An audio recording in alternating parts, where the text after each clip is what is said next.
Chapter 6:28. And Lin returned to his bedroom to find Tina sleeping soundly. He hesitated momentarily before repressing his excitement and deciding to let Tina rest for a while. After all, he didn't have to expend any energy to enter the mirror world, but Tina had to accelerate time in that world, which required a lot of energy and would result in a lot of fatigue. After an indeterminate period of time, Tina slowly opened her eyes, which were as dazzling as gems. "Huh? You're back, Giant and Lin? Why didn't you wake me up?" She spoke in a soft voice, as if she hadn't completely woken up yet. "You woke up as soon as I came back," and Lin explained with a smile before tossing the immortal pill to Tina.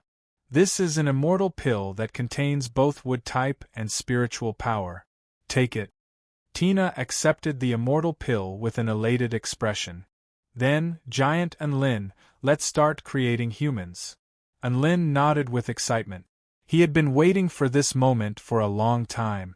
And Lin entered Tina's world, and Tina, who had reverted to her human size, also entered with him. At this moment, Tina's flawless features were also filled with a grave expression. The human race and the other 9 tribes were all highly intelligent beings. However, they were actually different.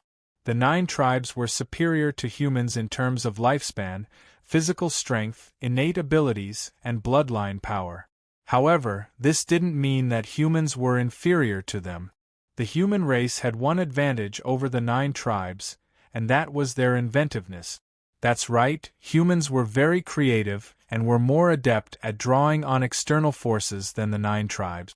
Regardless of whether it was the countless cultivation tools or the technological inventions of the universe, the human race was far superior to the other tribes. This was the conclusion drawn from the Tai Chu continent.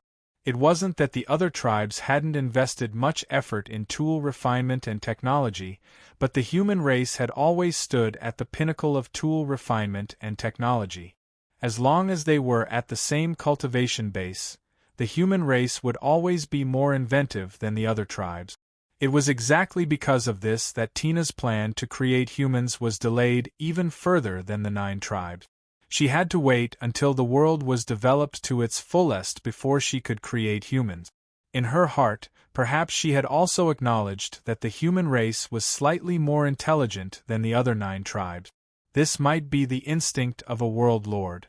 Somehow, she felt that now was the best time to create the human race. They arrived at Chi Lu City, right next to the Black Tower. Tina had already swallowed that immortal pill. Although Lin couldn't see any changes in her, he was sure that Tina's life force was flourishing in the outside world. "Just like the 9 balls of light, I also need a template of human life essence to ensure the success rate." Tina turned to Lin as she spoke and asked, "Can I extract a drop of your blood?"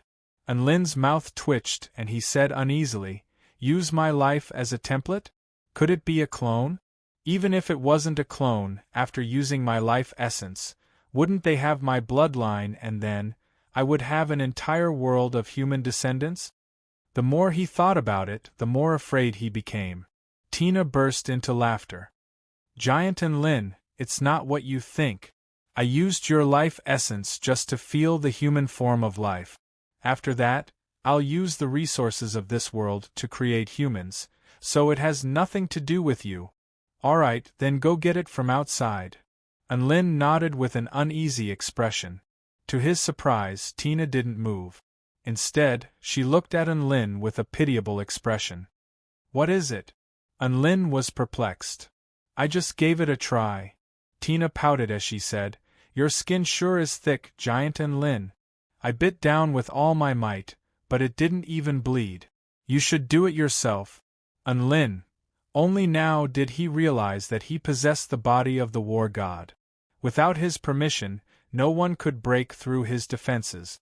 And Lin went out and extracted a drop of blood from his body before giving it to Tina. He then entered Tina's world again. This time, Tina was fully prepared. The great Tao of heaven and earth resonated as vital energy rippled through the entire world. Countless living beings looked up anxiously, unsure of what was about to happen. The energy of all things converged on Tina's fingertip. Lin's breathing accelerated as he stared intently at Tina's fingertip.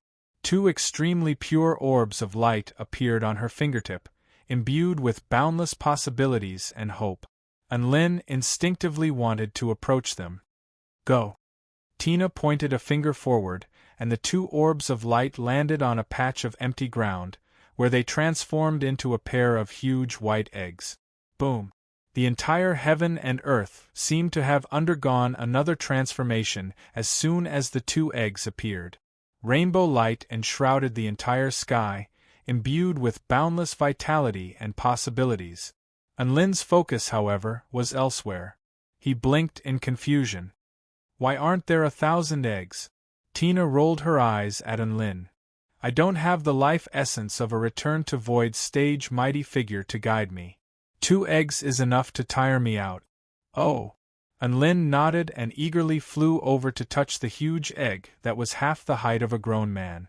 The egg was smooth to the touch, and it gave off a soft and warm feeling. Tina also flew over.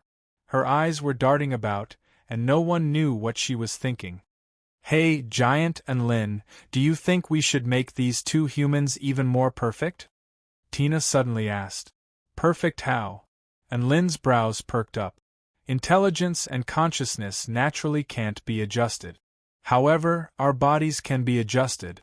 We can make their bodies more powerful, modify their genes, eliminate all illnesses, and completely unleash their latent potential. We can also implant boundless knowledge into their bodies, so that they'll be born knowledgeable.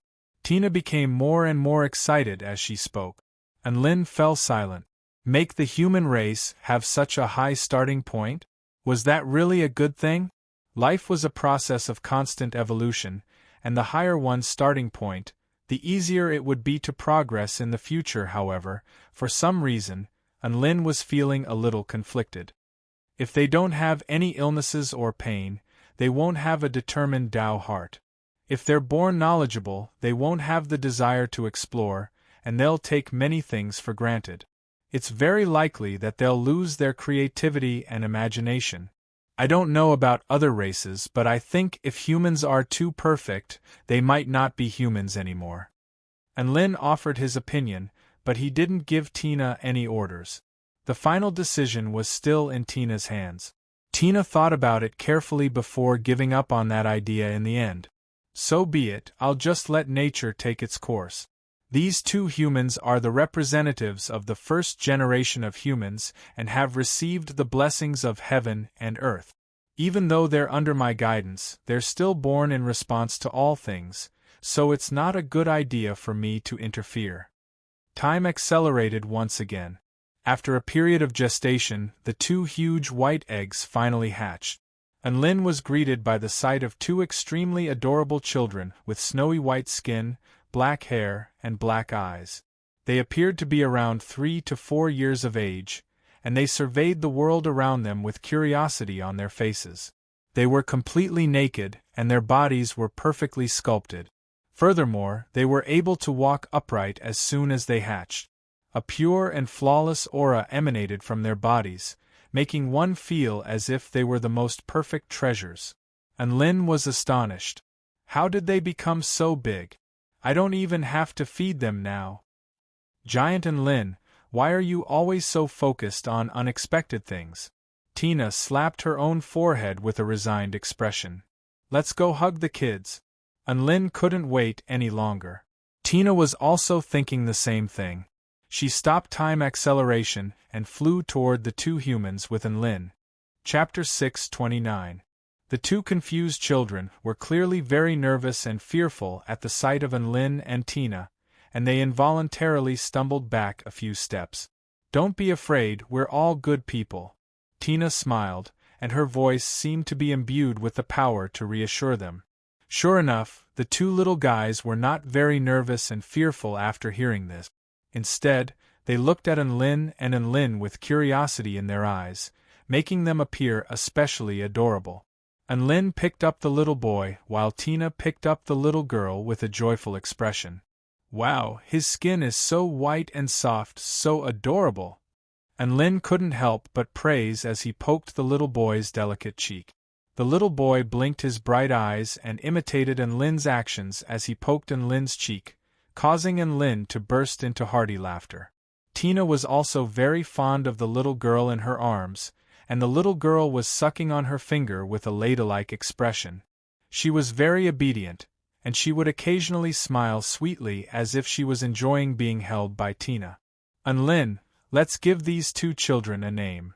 Tina's interest was piqued, and she suggested with a dainty smile. When they first created the 9 races, there were simply too many eggs, so they couldn't be bothered to give them names. However, there were only 2 humans now, so it was more convenient to give them a name. Lin thought about it for a moment before suggesting, "How about we call them Adam and Eve?" Adam, Eve. Tina repeated the name before turning to Lin and asking, "Is there a meaning to it?" "There's no meaning to it, it's just a name I came up with." Lin waved his hand. "Nice names, then you'll be called Adam and Eve." Tina looked at the 2 children before her with a smile. She had only just finished her sentence when the great Tao of Tao appeared in the sky again. A strange symbol suddenly appeared on the foreheads of the 2 children. The boy's symbol was sharp and menacing, while the girl's symbol was curved and smooth, and their auras also became more ethereal. Then, the runes disappeared and everything returned to normal. Lin was startled by this scene. He looked at Tina in shock. "Did you cheat on them?" Tina pursed her lips. "No, I only gave them names. As for the changes after that, it was all a gift from this world." Lin blinked. "Aren't you this world?" "It's not the same, it's not the same. I'm just an existence with the highest authority in this world, equivalent to being omnipotent. However, I'm still separate from this world. The world is an independent entity," Tina explained as she wagged her index finger. Lin looked at the 2 children in front of him and felt that they were quite impressive. In other words, they were blessed by this world? As expected of Adam and Eve, they were born with cheat. Lin was looking forward to their growth. These 2 children have only just been born, so their basic combat prowess is the weakest among all of the highly intelligent races. Even though they've already been weaned on milk, we still have to provide them with some food, Lin said. Tina thought about this for a moment before waving a hand through the air. Many saplings burst forth from the ground before quickly growing into lush trees in just a few seconds. Immediately afterward, all types of fruits appeared on the trees. The area within a radius of 100 feet was instantly transformed into an orchard filled with the aroma of fruits. Lin had already grown accustomed to Tina's power of creation, but why did it feel so familiar when she was building an orchard? Are there any forbidden fruits in the orchard? Lin asked in a curious manner. Forbidden fruits? What's a forbidden fruit? Tina blinked in confusion. Lin heaved a sigh of relief upon hearing this. Thank God there are no signs of Adam and Eve eating forbidden fruit. Otherwise, I'm starting to wonder if I'm playing some kind of game. I've also implanted the Tai Chu language into their bodies, so they'll be able to learn everything on their own. After all, it's going to take a long time for all of the major races to unify their languages, Tina continued. Lin nodded. He didn't have much to say in this regard. Tina waved a hand through the air, and 2 sets of intricate green garments appeared on Adam and Eve's bodies. The 2 of them looked at the beautiful garments, and their eyes widened with surprise and elation, as if a door to a new world had just been opened to them. Tina had cast a protective spell technique on the garment. After all, there were only 2 humans, and if they were to die, they would have to be rebuilt. That would be a lot of trouble, so it was better to give them some extra benefits in the new student gift bag. As for the other races, they didn't receive the same treatment. After all, they only had 1,000 eggs, so it didn't matter if a few died. After that, Lin and Tina left the scene again. Time passed by quickly, and Adam and Eve lived happily ever after. They treated the orchard as their own home. When they were hungry, they would pluck fruits from the orchard, and when they were tired, they would take a nap beside the tree. Occasionally, they would wander around Shi Lu City, entering all types of shops and playing with all types of furniture. Adam and Eve first viewed the artifacts in Chi-Lu City as toys, but as time went on, they began to view them as tools. Toys and tools were only one word apart, but the meaning behind them was completely different. After another year or two, they entered a library and flipped through the toys known as books. Adam and Eve looked at the strange lines on the books, but they seemed to be able to understand what they were saying. This was a very novel experience. The two of them flipped through the books one after another, trying to decipher what they were saying. It was as if they had encountered a clear spring in a desert, and they were so hungry that they forgot to eat or sleep. They really did forget to eat or sleep. They didn't even play with their toys or eat anything. Only when they were about to collapse from hunger did they remember to pluck fruits from the orchard. Toward the end, the two of them even found it troublesome and carried a large bag of fruits into the library. They would eat when they were hungry and continue reading after they were full. Even Lin was a little impressed by this scene. If Adam and Eve were born on Earth, they would definitely be top students. They would only be lacking the words, "I love learning," carved into their foreheads. Perhaps the desert of thought had encountered an oasis of knowledge, which was why they were so eager to learn. They didn't have a choice in what they read. They flipped through the books along the shelves and began with all types of stories. They were very confused by why all of the stories were so strange, such as when cultivators held a spell formation convention and everyone turned up. They didn't understand the term people, but weren't they the only people in the world? Even though there were many things they didn't understand, that didn't stop them from reading. After reading about folklore, they continued to read books on literature, science, and engineering. After that, they would try to learn from the knowledge in the books. It just so happened that there was no shortage of materials in this city, and there was no shortage of finished products. Their knowledge and worldview were perfected through learning and practice. Thus, they lived like this for several years, and even Lin was in awe of their perseverance. At around 20 years of age, Adam had become a handsome young man, while Eve's skin was snowy white, and she was as beautiful as a goddess. The two of them continued to study with great eagerness, as if they had a hack that they would never get bored of. One day, Adam pulled out another book according to the order on the shelves. The packaging of this book was very strange. It was yellow. On the old, yellowed cover, there was the outline of a man and a woman embracing each other. Their mouths were pressed together, which was a little strange. There were a few large words on the cover: Flower Appreciation Pornography. Chapter 630. Lin had Tina stop the time acceleration with an excited expression. His instincts told him that what was going to happen next was not going to be as simple as it seemed. Within the library, the flower appreciation of erotic paintings? What was this? Could it be a book on floral art and flower appreciation? Adam flipped open the book with a confused expression, upon which he was greeted by the sight of a man and a woman intertwined together. "Eve, come and see what this is." Adam's expression turned pale with fright. Eve made her way over to him, and a fragrant scent wafted through the air. She made her way over to Adam's side, upon which a man and a woman were intertwined in a strange position, and they were both completely naked. "This is..." Her heart rate suddenly accelerated, and she flipped to the second page. On the second page, the man was rubbing the woman's two snowy white mounds with his hands.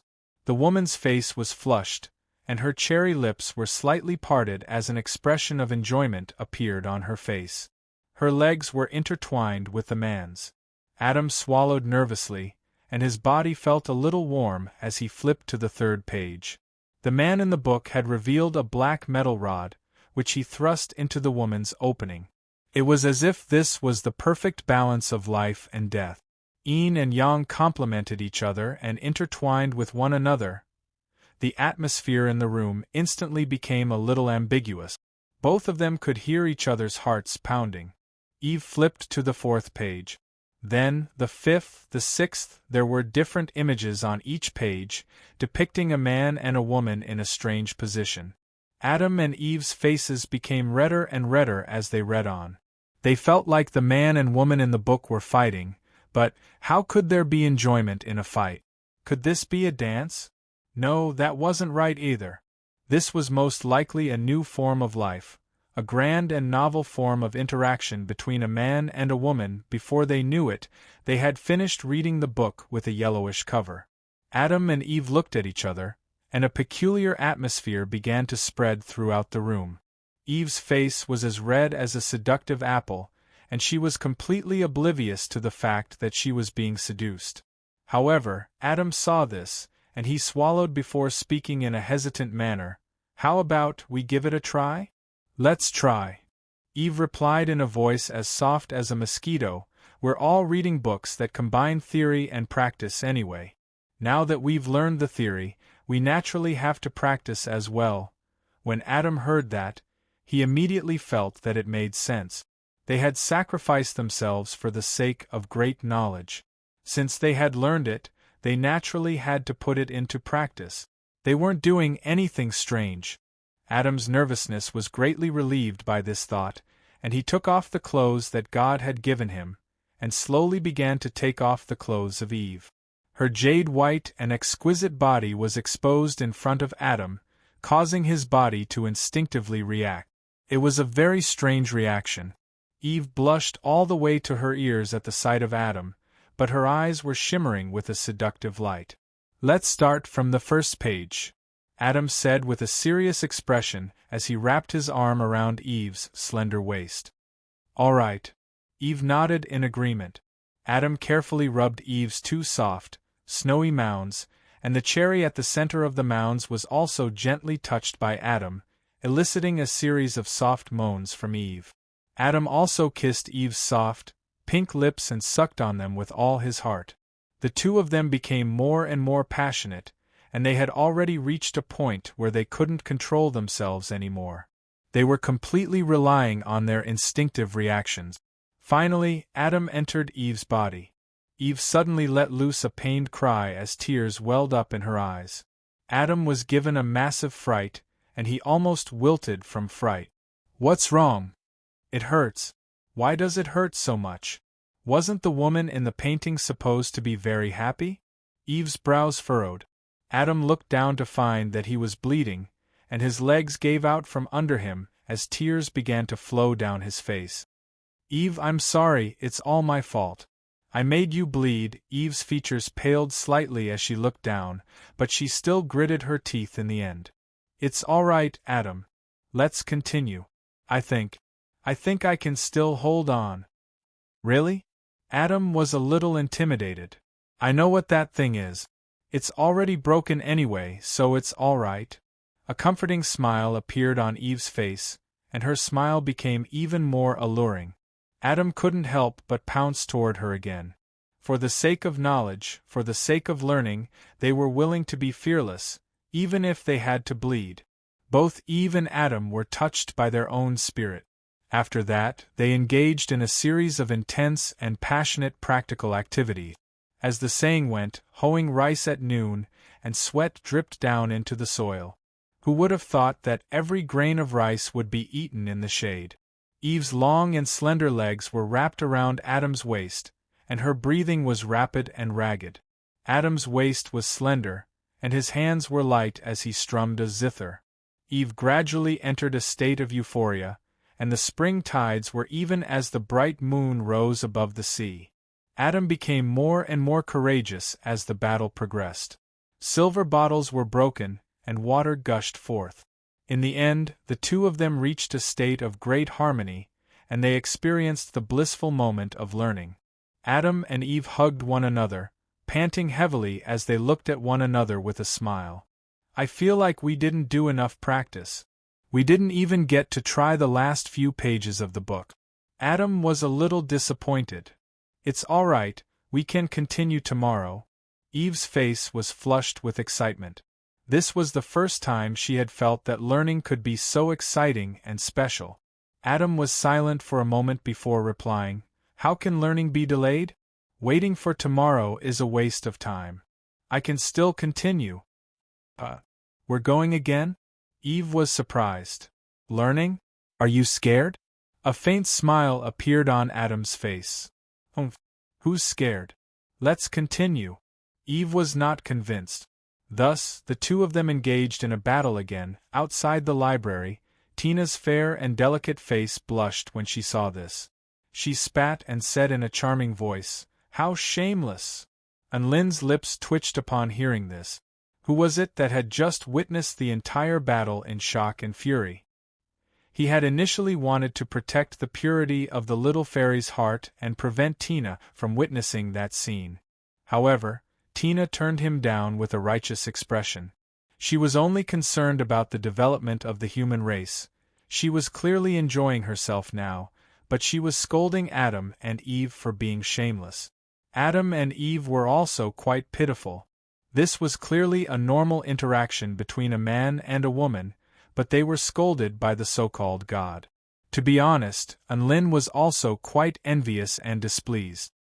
He had lived for over 20 years, but he had never experienced something like this before.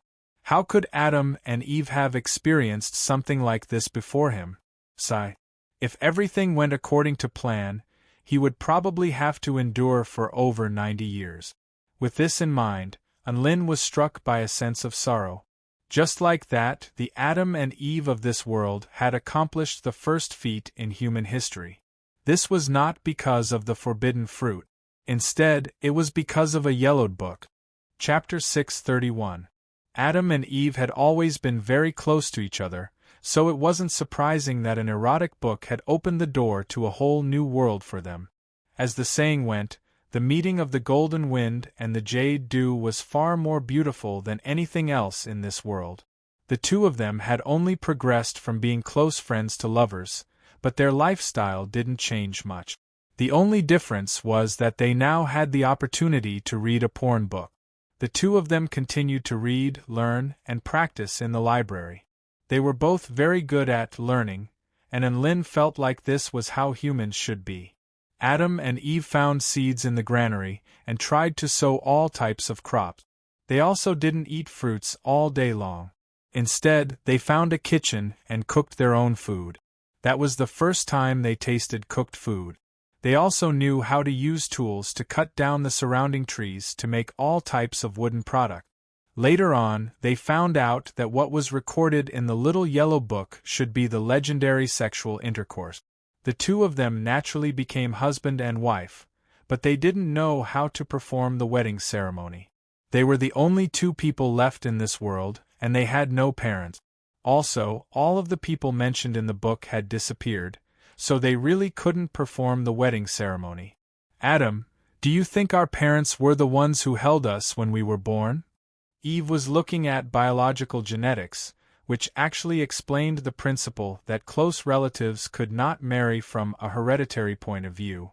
If their parents were the same and they were brother and sister, then they would be in big trouble. With this in mind, Eve turned to the man beside her with a nervous expression. That's impossible, Eve. Have you forgotten the scene in our dream? That woman had golden wings, and her hair was also golden. She was from a completely different race than us. And that man wasn't even as handsome as me. From a genetic perspective, how could they have given birth to perfect people like me and you? Adam was holding a book on genetic transmission in his hands as he spoke in a calm and collected manner. Outside the library, Lin immediately rolled up his sleeves and was about to charge in and beat someone up. I'm not as handsome as you. Today, I will let you know why flowers are so red. However, Tina stopped him with a smile. Giant Lin, Adam is right. He really is more handsome than you. Handsome? Lin was exasperated. He glanced at Adam's handsome face in the library pavilion and said angrily, "Handsome my ass! He doesn't have my temperament. In this world, temperament is the most important." But he only said that he's more handsome than you. He didn't say that he has a better temperament than you. Why are you so angry? Tina blinked her beautiful eyes as she looked at Lin. Lin faltered slightly upon hearing this. That's right, why am I so angry? Wait, something doesn't seem right. Time continued to accelerate, and Adam and Eve learned more and more knowledge. Before long, Eve began to conceive, and Adam took on the role of a good husband. After 10 months of pregnancy, she gave birth in one day. Adam was busy delivering a baby. He had the theoretical knowledge, but it was his first time putting it into practice. Finally, this world welcomed its first natural human being, and it was a boy. Wah! Adam, it hurts so much.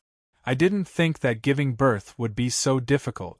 Can we not have any more children in the future? Eve sobbed as she spoke. All right, I'll listen to you. Adam nodded with a firm expression. His heart was actually aching for Eve at the sight of her sobbing. Adam loved Eve, so he didn't want her to suffer like this anymore. And Lynn and Tina were both extremely nervous upon hearing this. Calm down, you guys. If they didn't continue to give birth, the human race was going to go extinct. Adam, let me hold the baby, Eve said in a feeble voice.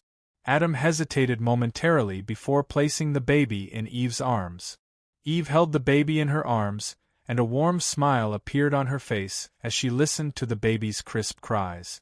The gloomy expression on her face instantly disappeared, and she appeared to be a lot more radiant and enchanting. Adam, this baby is so cute. Let's have more children in the future. Eve smiled. Ha! Adam faltered slightly upon hearing this, and he nodded at the sight of Eve's serious expression. All right, I'll listen to you. However, he was grumbling internally. Are women always so fickle? And Lynn and Tina heaved a collective sigh of relief upon hearing this. The threat of the human race going extinct had finally been averted. Adam, look at this baby. This is what a newborn baby looks like in the books. A perplexed expression suddenly appeared on Eve's face. But I think back to when we were born, we were already very big, and we didn't look like this baby at all. Why is that? Perhaps. Adam couldn't think of a reason either, so he gave a perfunctory reply. Perhaps we're special. We're life bestowed upon us by the heavens, and we're mighty beings. Eve was quite amused by Adam's words, and she was able to set aside her doubts for now.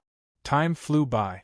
Soon, Eve gave birth to 9 children, 5 boys and 4 girls. After that, Eve and Adam were unable to have any more children no matter how hard they tried. Tina wasn't the one who had interfered in this matter. She wanted nothing more than for Eve to have more children. This was most likely the will of the heavens. The 9 children formed 4 pairs of couples, and one of them was a bachelor. Eve was a little concerned. She still remembered that it was stated in a book that close relatives were not allowed to marry. However, that mysterious woman had recently appeared in her dreams and told her that she had already eliminated the negative effects of inbreeding, but she didn't know whether that was true or not. In the end, Adam discovered a strange book in one of the compartments of the library. There was a line of golden text on the cover of the book. Great Purity Body Refinement Mantra. After flipping through the book, his expression turned pale with fright. He had finally found the legendary cultivation method. This was the cultivation method that could allow one to ascend to immortality, the cultivation method that was mentioned in countless books. From then on, the human race finally embarked on the path of cultivation. In other parts of the world, the 9 tribes had already slowly figured out a way to enhance themselves through cultivation. Almost all of them could cultivate, and powerful beings of the spirit-nurturing stage also began to appear. The dinosaurs were once the rulers of the world, but they were already beginning to doubt their very existence, and their sphere of influence was on the wane. They had once ruled over the sea, land, and air, but they were now forced to live in places where vital energy was not as abundant, and they became the trial targets of the 9 tribes. This was truly a pitiful change. They began to discover that aside from their slightly more muscular bodies, they didn't seem to have any other strength. Among the 9 tribes, the Dragon tribe, the Dark Wing tribe, and the True Demons began to develop complacency. They thought that they were invincible, and there was no point in fighting the dinosaurs anymore, so they began to look elsewhere. Due to some conflicts, the tribes began to tear each other apart. In the end, conflict erupted, and a war broke out between the 9 tribes. Pfft, look at how smug they are. Do they really think they're invincible? Tina pursed her lips with displeasure on her face. It was quite clear that she was very disdainful toward these disharmonious battles. That's not a bad idea. The more battles they fight, the more breakthroughs they'll make. And Lin didn't really mind as he spoke with a smile. They love battles so much. Tina's lips curled up into a smile. Then I'll let them fight to their heart's content. A sense of foreboding welled up in Lin's heart. What do you want to do? Aren't they bored out of their minds? Then I'll create an antagonist for them. Tina chuckled. Chapter 632. Create a supervillain? And Lin stared blankly at Tina before coming to a realization. She was the big boss of this world, the kind of big boss who could do whatever she wanted, so creating a supervillain didn't seem like a big deal to her. How do you plan to do it? And Lin couldn't help but ask. I haven't thought about it yet. I can't create highly intelligent creatures. Tina tapped her chin with a thoughtful expression. However, we can use the resources of this world to create monsters that are more powerful and stupid. Do you have any good ideas? And Lin was naturally very excited to be able to participate in the grand undertaking of creating villains, and he also began to ponder the matter. He thought for a moment before replying. As villains, they have to have a source, a reason, and a goal. That's easy. The source would be a gate of hell in the northern part of this world, and the villains would come out from there. As long as the 9 tribes seal the gate of hell, they'll be able to win the war. Tina smiled. As for the reason and goal, Tina fell silent, as if she was trying to think of a good reason. She pondered for a moment before suggesting, how about we make it so that the other world is about to be destroyed, so they can only choose to come over and conquer this world? No, that's too perfunctory. Besides, conquering the world is too cliché, and it'll also destroy the environment. Lin immediately shook his head in rejection. Why don't we make the villains hunters of highly intelligent life forms? They belong to some kind of cosmic tribe that can absorb the power of highly intelligent life forms to enhance their own power. They come from the stars in order to devour all of the highly intelligent life forms in this world in order to become more powerful. This kind of strengthening ability can avoid the tragedy of dinosaurs being too stupid and have limitless potential. Furthermore, they won't destroy the environment for no reason, which is perfect for a supervillain. Tina nodded in agreement and gave Lin a thumbs up. Very good, let's do that. Lin's interest was piqued. As for the name, let's call them spirit-engulfing beasts. Then, the initial power level was set to be around the 5th stage Tao body, with the most powerful being not exceeding the spirit-nurturing intermediate stage. The extent to which one's power increased was related to the strength of the highly intelligent beings they devoured. Reproduction is the most important, as it will directly affect the balance of power. As for appearance, as an antagonist, of course I have to be darker. It's best if I have claws and a big mouth. My spells also have to be dark and bloody. It's not good to be too bright. Tina nodded in response to Lin's suggestions and didn't refuse any of them.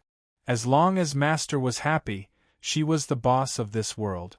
If she wasn't happy with the villains, she could always create more in the future. This spirit-engulfing beast would be her first lab rat. Not long after, in the northernmost region of Tina's world. Rumble. As the earth quaked and the mountains swayed, a pitch-black gate that was over 1,000 feet tall appeared in this world. An evil aura spread out from within, turning the land within a radius of 1,000 feet into black soil. The life force of all living beings was instantly sucked dry. Then, a large group of black, strangely shaped monsters ran out, baring their fangs and brandishing their claws. Wah! Howl! Howl! Ba ba! I want to eat. I want to eat those smart brains. Let's go. I heard there are brains to eat in the south. A horde of inky black monsters emerged from the gate of hell, and there were over 10,000 of them. All of them rushed toward the south in groups with expressions of villains on their faces. Furthermore, you're not mistaken, they can all communicate in simple language. This was already the limit of Tina's IQ boost. The supervillains, the spirit-engulfing beasts, had finally stepped onto the stage of this world. Giant and Lin, I'm really tired from creating things out of thin air this time. I might need to rest for a while. Tina's eyes were misty as she wrapped an arm around Lin's arm and placed it on his shoulder as she spoke in a mellow voice. Tina had created all of these things out of thin air, so it naturally required a lot of energy to do so. Furthermore, she had accelerated time for so long, so it was only natural that she was feeling exhausted. And Lin could feel the soft and warm sensation on Tina's arm, then looked at her struggling expression, and he couldn't help but sigh with emotion. So even the heavens could be this tired. And Lin was not displeased in the slightest by seeing Tina like this. Instead, he felt a lot more reassured. Then let's go back and rest. And Lin smiled. Alright, Giant and Lin. Tina had been waiting for Lin to say this. She waved a hand, and the two of them disappeared from this world at the same time. And Lin opened his eyes and was greeted by the sight of his familiar bedroom. Tina yawned before swallowing a blood spirit pill. Don't tempt me with delicious food. Let me wake up on my own. She flew over to Lin's pillow as she spoke, pulled up the blanket, and fell into a deep sleep. Lin wasn't all that tired, so he decided not to sleep for now. He had to ask Xiao Hong how many days had passed. Xiao Hong, stop singing. Hurry up and tell me how many days have passed. Lin picked up a little red flower with a curious expression. Xiao Hong's singing had been interrupted, and she glared at Lin. It's already been 7 days. Lin nodded. A thought then occurred to him, and he yelled, Holy F***ck. You're holding a flower, not a blade of grass, Xiao Hong corrected with a disdainful expression. Lin was in no mood to bicker with Xiao Hong. He remembered that the end-of-term examinations were commencing today, and he couldn't give up on this opportunity. His underlings were still waiting for him in the dark marshlands. With this in mind, Lin immediately activated his voice transmission talisman and sent a message to all of his beast pets and disciples. I'm going to the dark marshlands to fight the blood tribe. Those of you who want to go, hurry up and sign up. I'll only give you 10 minutes to think about it. Dark marshlands? I haven't been away from home for a long time. I want to go, woof. Dabai was the first to reply. As expected of true love, Lin was very pleased. I'm not going. I heard that the sunlight there isn't very good and it stinks. Xiao Hong shook her red head with a lazy expression. Lin wasn't expecting her to go anyway, so he wasn't moved in the slightest. Master, are you finally going to conquer the world? It's a pity that I'm at a critical juncture in helping Shuizhantian make a breakthrough, so I can't get away. The white-scale wolf god sighed with a forlorn expression. Master, can you take me with you when my fur is as sharp as a knife? Shuizhantian offered. Lin, it looked like the two of them couldn't find the time either. Also, what the hell was this about his fur being as sharp as a knife? Master, I want to go. Xiao Zai's excited voice sounded. Big brotherin, I haven't been active in a long time either. I want to go this time as well. Xiao Chao's voice sounded. Alright, the members were confirmed. Dabai, Xiao Zai, Xiao Chou, and Tina. Tina didn't say anything. Why did she have to go? If she didn't say anything, it would mean that she was agreeing. A gratified smile appeared on Lin's face. This was a very complete lineup. He spoke into the voice transmission talisman. Alright, go home and gather. We're going to the dark marshlands together. Chapter 633. The dark marshlands bordered the Kingdom of the Nine States and was located in the southwest region of the Kingdom of the Nine States, only about 150 kilometers away from the Gem State. Lin contacted Su Xiaolan through the sound-transmitting talisman and learned that their class had arrived at Gem State. Su Xiaolan found an excuse for Lin, saying that he was in seclusion for a major breakthrough in his realm. After knowing the situation, the head teacher acquiesced to his request for leave. After all, the school was very tolerant of such situations. And Lin summoned Dabai, Xiao Zhe, and Xiao Chou. Then, he carefully wrapped Tina in a small quilt and held her in his arms. Then, he flew into the sky on his dog. He wanted to teleport to Gem State through the school's teleportation array. The Gem Province was a place worthy of reminiscence. In the past, he and Su Xiaolan had met again in Xixia City of the Gem State, and Su Xiaolan had become Dao companions. There, they had spent the ordinary time together, and there were also the amazing Nirvana rebirth of Su Xiaolan. Many beautiful and unforgettable memories were there. The place Lin was headed to was Huangquan City of the Gem State. It was a place that was completely different from the peaceful Xixia City. It was a place that was filled with blood and slaughter, and battles between the Blood Tribe and human armies were frequent. It was one of the most intense battlefields between the Kingdom of the Nine States and the Dark Marshlands. As for the war between the Blood Tribe and the Kingdom of the Nine States, the Blood Tribe was definitely going to take the blame. If it weren't for the fact that the vampires couldn't control their impulses and liked to drink large amounts of human blood, humans wouldn't have fought the vampires. Many human cities had been destroyed by the blood breed. In the eyes of humans, the blood breeds were demons in human skin. Of course, the vampires weren't just targeting humans, but all highly intelligent life forms as well. Yes, the blood of all highly intelligent life forms was the target of the Blood Tribe's consumption. They were like addicts who couldn't stop sucking blood. Even if they had to pay with their lives, they would struggle endlessly. To be honest, even Lin felt like it was a miracle that the Blood Tribe was still alive on the Taichu continent. Their vitality was especially strong, so it was not easy to kill them all. This might be one of the reasons. Another reason was that their territory was too dirty. The deeper one went into the dark marshlands, the more corrosive it would be to living beings. It was said that the core region could even corrode the Tao of all creation. Even Tao integration stage true gods were extremely disdainful of such a terrifying place. Perhaps it was because of this geographical advantage that they were able to do as they pleased. In Yellow Spring City, there was an extremely majestic city wall that stretched endlessly on the black land. The surface of the city wall was covered with white, solid mercury. Under the sunlight, it shone with a strange radiance. It was like an incomparably huge silver waterfall that divided the heavens and the earth. It was extremely spectacular and beautiful. It was said that the mercury, which had been enhanced by immortal spells, could suppress the power of the weaker blood clan to a certain extent. Otherwise, they wouldn't have built such a thing on such a large scale. In the sky, a huge white dog broke through the clouds and gazed at the majestic city from afar, clicking its tongue in wonder. Even Xiao Chou couldn't help but exclaim, "Big brother, and the place we're going to protect this time is a lot more majestic than the Ding and city we went to 2 years ago." Of course, in the past we were dealing with brainless mutant beasts, but now we're dealing with highly intelligent and ferocious mosquitoes.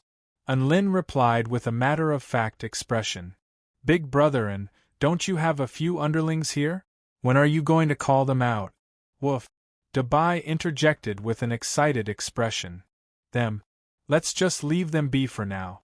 An expectant expression appeared on Lin's face as he said, "Cassidy is the sect leader of the Ling Shui sect, Merlin is the palace leader of the Soul Blood Palace, and Tobias is the Grand Elder of the Blood Tribe Divine Disc League.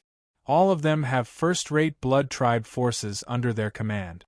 It's not a good idea to call them out on our own, so we have to play it by ear." And Lin knew that he couldn't allow them to give themselves away in a situation like this. Some things had to be planned out slowly. "Big brother and Lin was riding on Dabai's back as he flew through the air. At this moment, there were already a few students on the city wall waving their hands excitedly. There was a beautiful young woman with short black hair, a burly man, a scholarly-looking man waving a fan, and a busty woman. Lin was greeted by the familiar faces of his old teammates, and he waved with a smile. Hey, long time no see, Miao Tian, Luo Ziping, Zhong Yongyan, Sun Xinglian. Dabai landed on the city wall with a majestic expression. Miao Tian ran over to Dabai with a dainty smile and stroked Dabai's head. Dabai, it's been a long time since I've eaten stuffed buns that you ignored. Do you still have any? Yes, 10,000 spirit stones per steamer, woof. Dabai snapped. Miao Tian pursed her lips. So stingy. Big brotherin, you haven't come to class for so long, what are you busy with? Zhong Yongyan waved his fan with a graceful demeanor. An enigmatic smile appeared on Lin's face. As for me, I'm busy creating a world, of course. Creating a world? Everyone instantly fell silent as they stared at Lin with wide eyes. Big brotherin, I still want to ask, what do you mean by creating a world? Luo Ziping couldn't help but ask. He felt like he might have misunderstood this term, so he wanted to confirm it again. It means exactly what it says, I'm creating a world. Lin nodded with a solemn expression. Gasped. The four of them drew a sharp intake of breath as they stared at the man in front of them with shock and reverence. A man who could create a world so bad *SS. Lin was just about to continue gloating when a pleasant voice suddenly sounded from behind him. Lin, you still know to come over? He turned around to find a lithe and graceful woman with skin as fair as suet jade looking at him with a hint of a smile on her face. Lin's enigmatic expression instantly disappeared as he inched closer to the woman with a fawning expression. Celestial Maiden Xiaolan, you're already here. How could I not come over? Let me explain.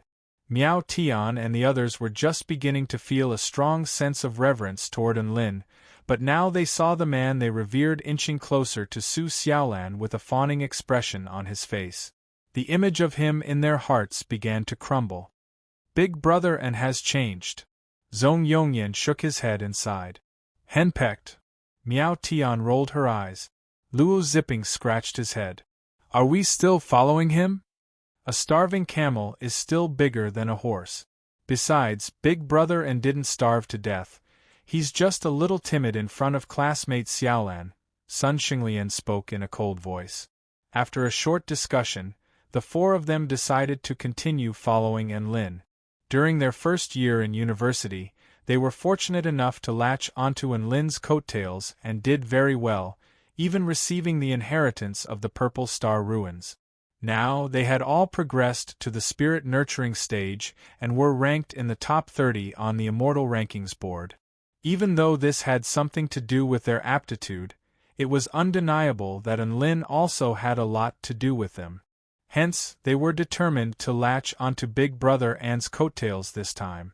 Chapter 634. The central region of the Dark Marshlands was different from the perilous Black Earth continent. This place was different from what many people imagined it to be. It was described by outsiders as the most terrifying and vile place in the world, but it was as mesmerizing as a holy land. White cranes flew above this holy land, chirping joyfully in the blue sky. Divine mountains over 10,000 feet tall rose from the ground and pierced into the clouds. Spiritual ripples surged through the air. Rare spirit beasts roamed the divine mountains, and all kinds of spirit flowers and spirit medicines bloomed on the ground. They glowed brilliantly and decorated the earth with a vibrant array of colors. Countless waterfalls flowed down from the divine mountains like silver dragons, shaking the heavens. Vital energy lingered here like white silk, dazzling and elegant. Iridescent light flowed in the sky, creating a beautiful scene. Anyone who came to this place would be stunned by this immortal atmosphere. They would never believe that such a holy and majestic scene could appear in such a vile place. At the peak of the tallest divine mountain, there were no sharp peak. Instead, there was only a peak that looked as if it had been sliced by a heavenly sword. At the very center of the peak, there was a statue that was over 1,000 feet tall and was completely red. The The statue was of a handsome, scholarly man. He held a book in his right hand and a skull in his left hand. It was a rather strange sight. However, it was precisely this slightly strange man who had a frighteningly powerful identity. This was because he was the Blood Tribe Patriarch, the most supreme being of the Blood Tribe. At this moment, there were 36 beings with extremely terrifying auras standing before the statue of the Blood Tribe Patriarch. All of them had golden hair and crimson eyes. They wore red robes and wore solemn expressions.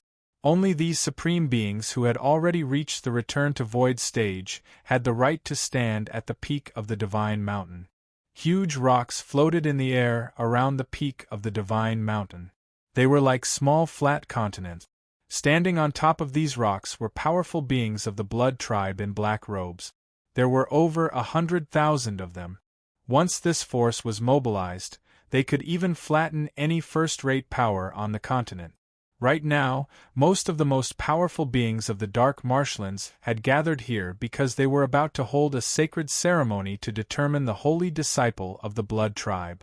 The holy disciples of the Blood Tribe possessed an extremely revered status.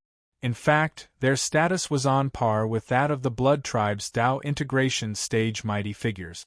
In fact, the amount of authority and resources they possessed even surpassed that of the Blood Tribe's Tao integration stage mighty figures. There was no other reason than that he was the inheritor of the Blood Ancestors' power. Emperor Yi Deng stood beside the statue of the Blood Patriarch, and he looked at the 36 holy disciple candidates with a profound gaze. There seemed to be a boundless sea of blood surging behind him. Those who were slightly weaker would fall into madness as if they were being devoured by thousands of demons just by looking at him. Thus, apart from the 36 Blood Tribe Return to Void stage mighty figures, the hundreds of thousands of Blood Tribe cultivators standing on the floating rocks all instinctively avoided Emperor Yi Deng's gaze. "Hey, who do you guys think will win the Holy Disciple selection this time?" a black-robed Blood Tribe member asked in a low voice. Who else could it be? Emperor Yi Deng's son, Leiden. He was a super mighty figure at the Return to Void pinnacle stage. Apparently, the higher one's cultivation base is, the more the Blood Patriarch appreciates their bloodline. As such, the holy disciple of the Blood Tribe has to be Leiden. A black-robed Blood Tribe female looked up at a handsome man standing at the summit of the Divine Mountain with a scorching expression as she spoke without hesitation. Another male beside her disagreed. If we're comparing cultivation bases, Leiden is still far from the top. Ada is an experienced cultivator at the Return to Void pinnacle stage, and I've heard that her Tao is already extremely clear. She's only half a step away from the Tao integration stage. Her chances of becoming the holy disciple are even greater than Leiden's. What do you know? Leiden's blood is clearly purer. Who was the one who said that the higher one's cultivation base is, the more the Blood Patriarch appreciates their bloodline? Why are you talking about the purity of one's blood now? That's right. Have you tasted it before? Judging from your expression, you've probably tasted it before. Ha ha ha ha, you guys. The female gritted her teeth in rage at the ridicule she was receiving. The entire place was instantly filled with a joyous atmosphere. Similar discussions were taking place elsewhere as well. However, most of the discussions were focused on Yi Deng and Ada. Regardless of whether it was their cultivation bases or the power of their bloodlines, they were the most powerful among all the candidates. Thus, they became the hot topic of discussion. Emperor Yi Deng also turned to look at his son, and his gaze swept past him. His gaze appeared to be nonchalant, but his heart was filled with anticipation. If Leiden really did receive the acknowledgement of the Blood Patriarch, then it would only be a matter of time before he became his equal. In fact, there was even a chance that Leiden would surpass him. When that time came, the father and son would be able to unite and dominate the entire continent. They would definitely be able to push the Blood Tribe to new heights and become a legend that would be passed down for countless years to come. Emperor Yi Deng was getting a little excited just thinking about this. He had been waiting for this day for a long time. Layden was actually even more excited. His only opponent right now was Ada. Ada's cultivation base was higher than his, but he had a good father. His father's bloodline was extremely pure, and he even possessed the bloodline of the Blood Patriarch. Thus, his bloodline wouldn't be too bad either. At the very least, his bloodline was related to the Blood Patriarchs. This meant that he had a natural advantage over Ada. Thus, he had the highest chance of winning. As for the other blood tribe returned to Void Stage mighty figures, they were just there to accompany him. Their objective here was to highlight his strength, to highlight his position at the pinnacle among all the experts. Among the 36 blood tribe mighty figures, there were 3 that Enlin was very familiar with. They were Cassidy, Merlin, and Tobias. Cassidy wore a bored expression as she stared up into the sky with her bright crimson eyes.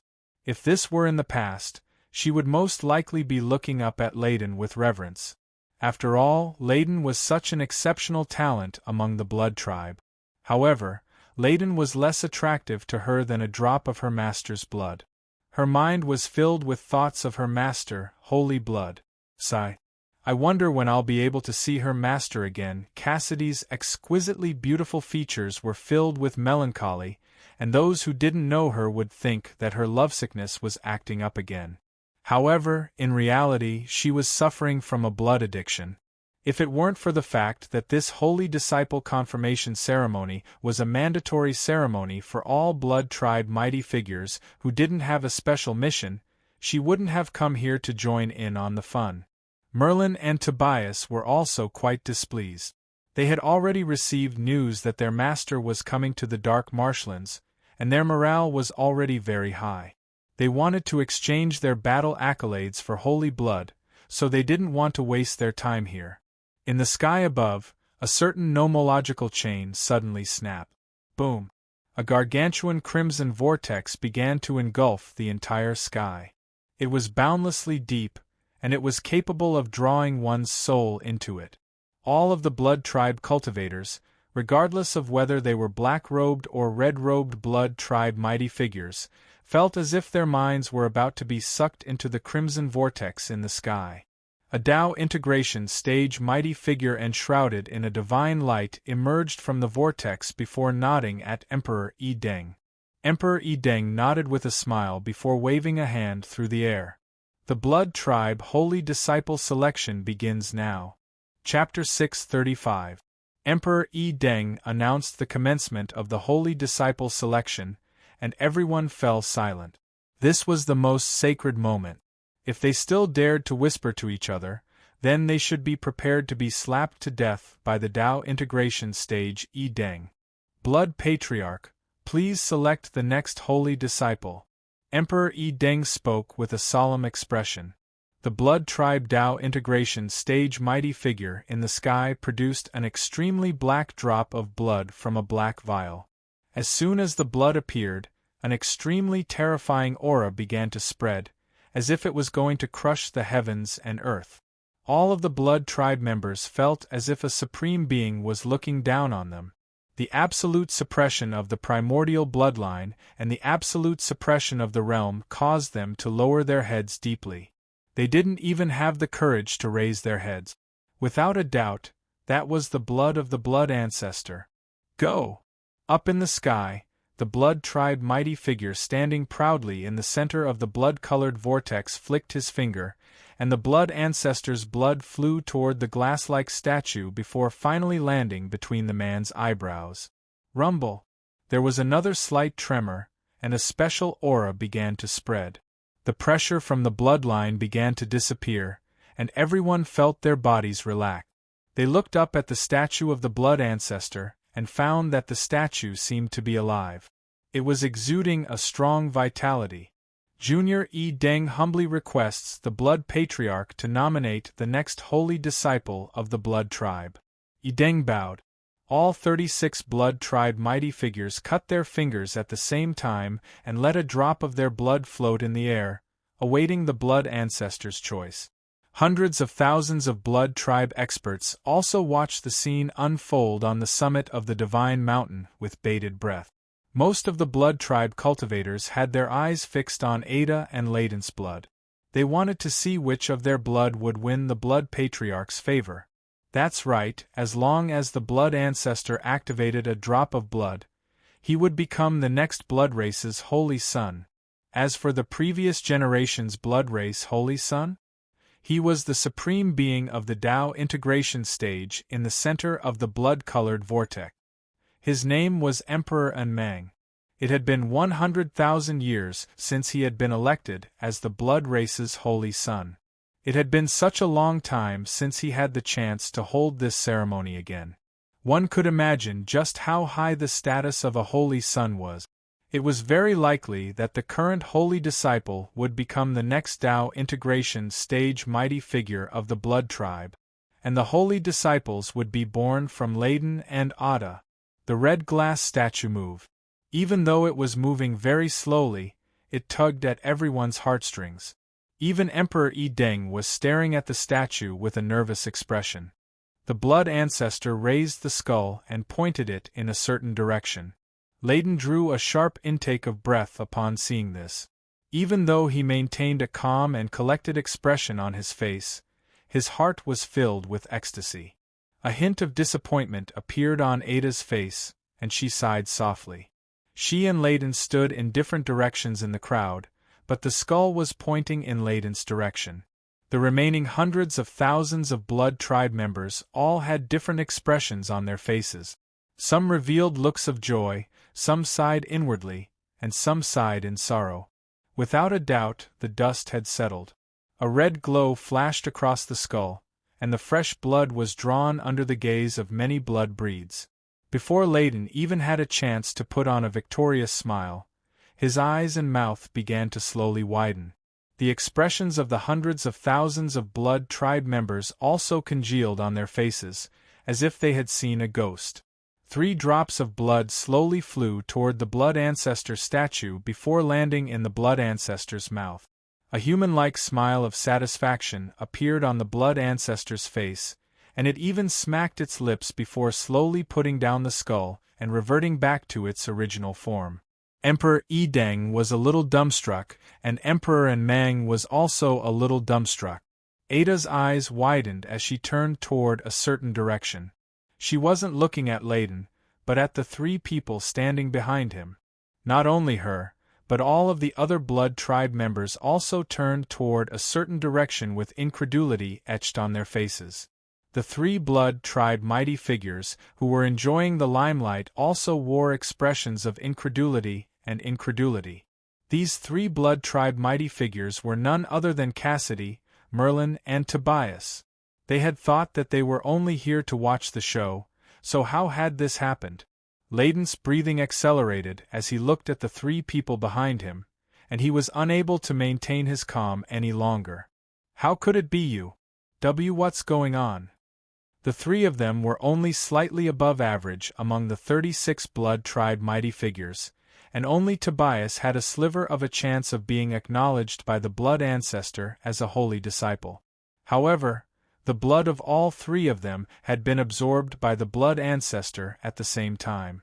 Who could tell him what the hell was going on? A brilliant red light suddenly erupted from Emperor Yi Deng's eyes as he swept his gaze over the area within a radius of over 50 kilometers, but he was unable to detect anything out of the ordinary. An inky black pupil appeared on the back of Emperor Unmang's hand, and he stared at the statue of the Blood Ancestor for a while, but he was still unable to detect anything out of the ordinary. An extremely peculiar silence descended upon the scene. Is there something wrong? After all, 3 drops of blood have been acknowledged by the Blood Ancestor at the same time. This is something that has never happened in the history of our Holy Disciple confirmation ceremony, Emperor Yi Deng suddenly said. His words seemed to be directed at Emperor Unmang, but at the same time, they were also directed at the tens of thousands of Blood Tribe cultivators. His words expressed his opinion and his attitude. He was unable to accept this result. The holy disciple possessed an enormous amount of power and resources, so how could he allow 3 people to possess them at the same time? I think this might be an accident. We can hold another Blood Patriarch's holy disciple confirmation ceremony. Emperor Yi Deng finally revealed his true intentions. Cassidy and the others came to their senses, and even though they were enraged, they didn't dare to express it. After all, their status was inferior to Emperor Yi Deng's, so they could only listen to his instructions. The other black-robed blood tribe mighty figures didn't express any particular emotion. At most, they were a little shocked. However, the red-robed blood tribe mighty figures, especially those with cultivation bases higher than Merlin, all began to chime in agreement. A rare glimmer of hope ignited in their hearts. If Merlin, who was only at the pinnacle of the return to void initial stage, could become a holy disciple, then why couldn't they? Perhaps this was an opportunity. A hesitant expression appeared on Emperor and Mang's face.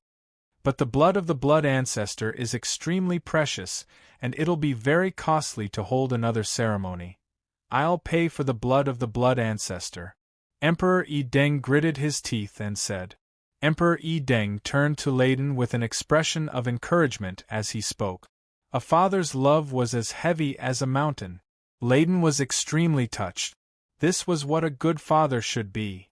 Your son definitely won't disappoint you. Chapter 636.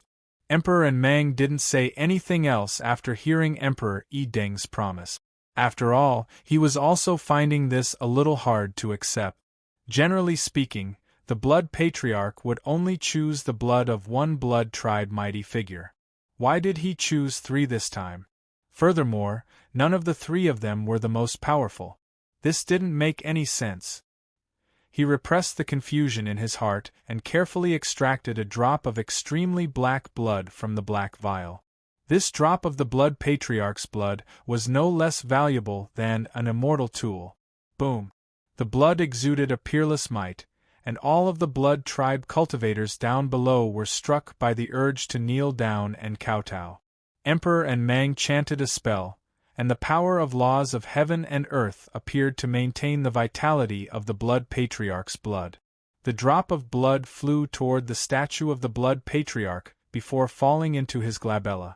The 36 blood tribe mighty figures released another drop of blood. The previous drop of blood was nullified.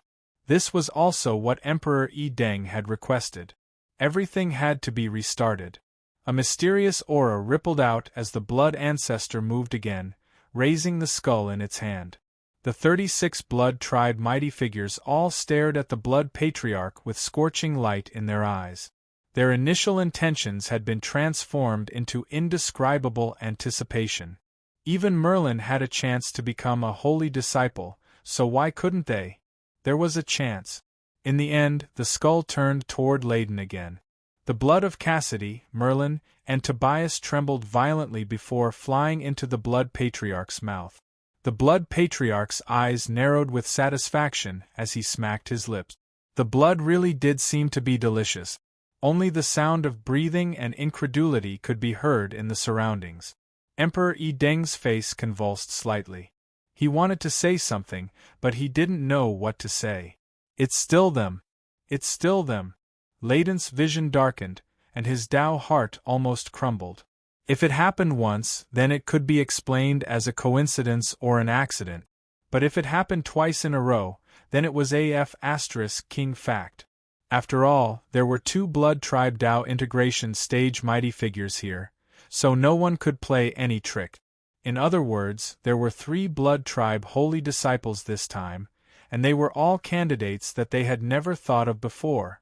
Emperor Yi Deng quickly calmed himself down. Even though there were 10,000 alpacas galloping through his heart, a faint smile still appeared on his face. Let us celebrate the birth of a new blood tribe holy disciple. Tobias, Cassidy, Merlin, congratulations! And Wang waved a hand through the air, and boundless rainbow light enshrouded Cassidy, Merlin, and Tobias. Boundless power of the divine path enveloped their bodies. Dazzling light shot out in all directions, as if they were gods that had descended from the heavens. Yi Deng and An Wang had to accept the blood ancestors' choice even if they had to cry. Congratulations, Saint! Ancestors bless the blood race. Cheers converged into an ocean, erupting on the peak of the divine mountain. The members of the blood tribe weren't idiot. The blood patriarch had admitted it, and Emperor Yi Deng had spoken. Regardless of his previous identity, the person standing before them was now the most revered holy disciple of the blood tribe. The three of them were already equivalent to blood tribe Dao integration stage mighty figures, so they naturally had to express their sincerity at a time like this. Cheers and celebratory cries erupted into the heavens. A faint smile appeared on the faces of Cassidy, Merlin, and Tobias as everyone looked on. They had only come with the intention to be bystanders, but who would have thought that they would all receive the acknowledgement of the blood patriarch? This was a massive surprise for them. They were well aware of what it meant to become a holy disciple. Not only did it mean a rise in status, but it also meant limitless resources and opportunities. This was an opportunity for them to soar into the heavens. They had already anticipated this outcome a long time ago. It wasn't hard to find a common ground. If the three of them were related in any way, it would be because of their master. That was the power of the holy blood. Thus, An Lin's three servants became the holy disciples of the blood patriarch under the witness of hundreds of thousands of blood tribe mighty figures. The shocking news of the three of them becoming holy disciples at the same time would definitely sweep through the entire dark marshlands and even the entire Tai Chu continent in a very short time. Within a certain blood tribe city in the dark marshlands, 100 students had broken through the city gate. An Lin rode on Dabai's back as they flew over the city wall. He slashed his sword through the air, and a black sword projection sliced the massive city gate in half. A dozen or so blood tribe soldiers were also reduced to dust by the sword projection. They had already received news from their scouts that the Soul Formation Stage City Lord of this blood tribe city had suddenly left the city to participate in an important blood tribe event. It appeared to be the Holy Disciple ceremony, and he had already left the city. Without their most powerful beings present, they were naturally going to raze this city to the ground. In reality, even if the city lord was present, An Lin and the others would still be able to raze this city to the ground. Battle cries shook heaven and earth as countless spell techniques clashed on the city wall, creating bursts of dazzling light. Perhaps it was because of the commotion, but Tina, who was lying in An Lin's arms, finally woke up. She looked at An Lin with a confused expression on her face. She then looked down at the battle taking place on the ground, upon which a dazed expression appeared on her face. "Giant An Lin, where are we?" "The dark marshlands," An Lin replied with a smile. "Tina, why are we here when we wake up? Are we going to find little Ku and the others?" "No, it's just the end of semester exam. You can go back to sleep if you're tired," An Lin replied in a gentle voice. Tina pursed her lips. "You're clearly trying to wake me up through the sounds of battle. You're doing this on purpose." At this moment, the students in their class had already broken through the Blood Tribe Army's defensive line and successfully entered the city. The most powerful general had already been sliced in half by Su Qinyun's moonlight disk. The extremely powerful power of the moon had also severed the Blood Tribe general's life force, and he was completely and utterly dead. The city gate had been broken, and the general had been slain. Even though there were only a small group of students, their combat prowess was extremely terrifying. The Blood Tribe army was quickly routed, and they fled in all directions. The flying sword god swung his longsword through the air, upon which a brilliant light erupted from his immortal sword before splitting into 1,000 streaks of white light that chased after the fleeing Blood Tribe soldiers, completely annihilating them. This was a battle between two races, and the homeroom teacher had to participate in the battle as well, so he couldn't hold back in the slightest.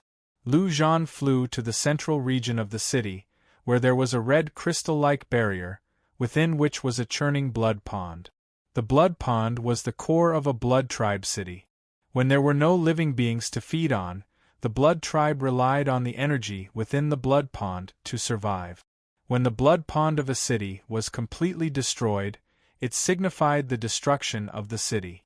Dazzling lightning revolved around Lu Zhan's hand before converging to form a gargantuan ball of lightning, which he then hurled toward the red crystal barrier.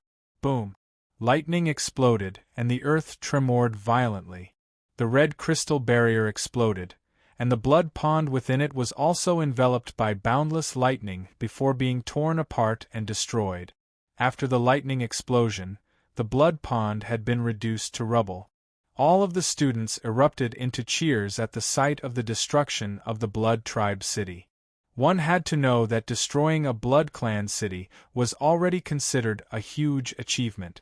Just this achievement alone was enough for all of the students to receive commendations from the university after the end-of-semester examinations. A gratified smile appeared on the flying sword god's face, and he was just about to gather all of the students when his voice transmission talisman lit up. He picked up the voice transmission talisman, and his expression suddenly faltered slightly upon hearing the news that was being transmitted.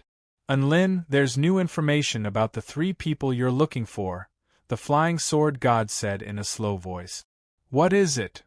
Unlin immediately became excited upon hearing this, and he immediately flew toward the flying sword god.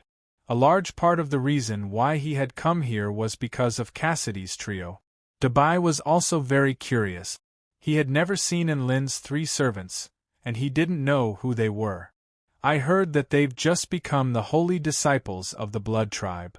The flying sword god still hadn't recovered from the shock, and his breathing was a little erratic. That's the holy disciple whose status is comparable to that of a blood tribe Dao integration stage mighty figure. All 3 of them have become holy disciples. Unlin. Chapter 637. Holy Disciple?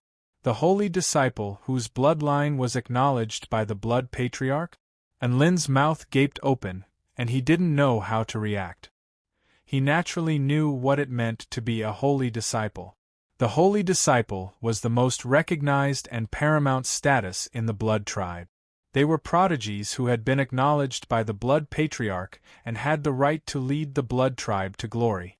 Unlin really didn't expect Cassidy and the others to become holy disciples. Furthermore, all 3 of them had become holy disciples at once. There were actually some blood tribe cultivators who were more powerful than them, so why did it have to be the 3 of them? This was like telling a story. If it weren't for the fact that this was coming from their homeroom teacher, Unlin would have slapped them across the face a long time ago. Wasn't this just making fun of him? Homeroom teacher, why did they become holy disciples? Unlin felt like things weren't as simple as they seemed, and he began to speculate. The flying sword god shook his head.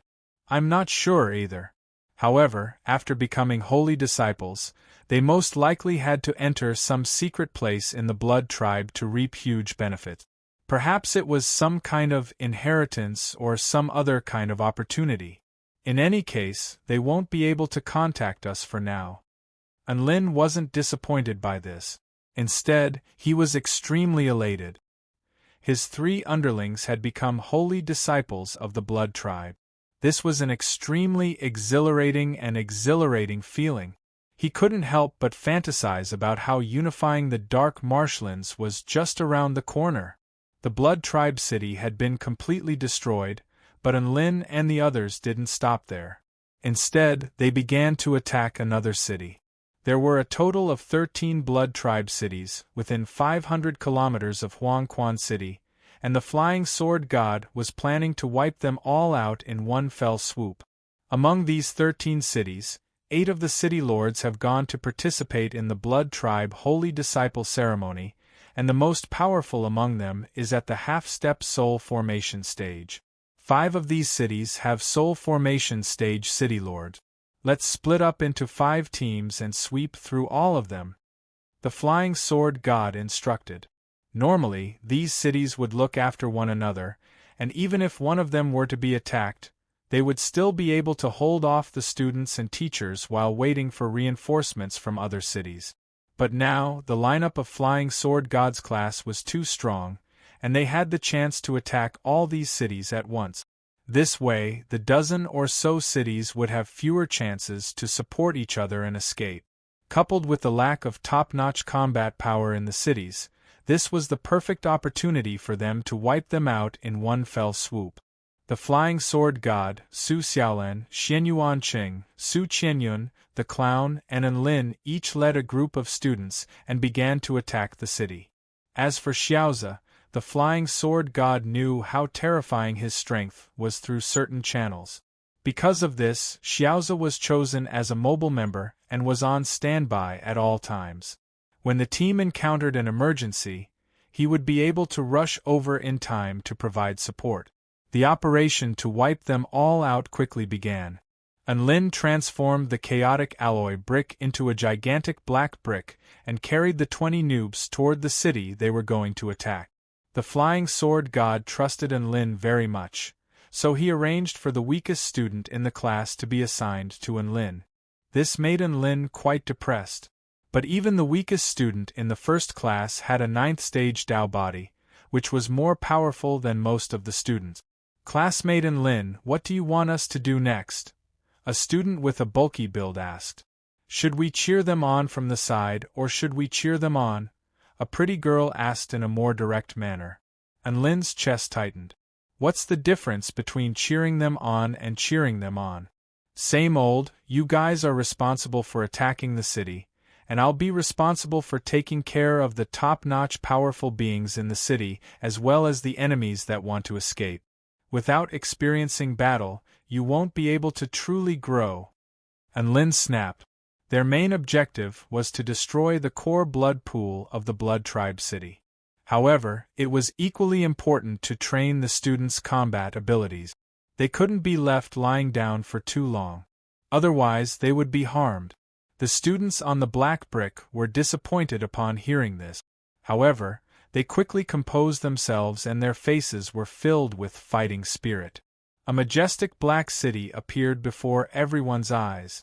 A crimson barrier was faintly discernible around it. The Blood Tribe seemed to have heard the news from the destroyed city and had prepared a defensive spell formation in advance. However, this kind of spell formation was really underestimating Enlin's strength. Enlin activated his divine inspection technique and flicked a realm-piercing nail toward the spell formation, instantly shattering it into pieces. The 20 students landed on the city wall and began attacking the Blood Tribe in a frenzy. Lightning crackled on Enlin's fingertip.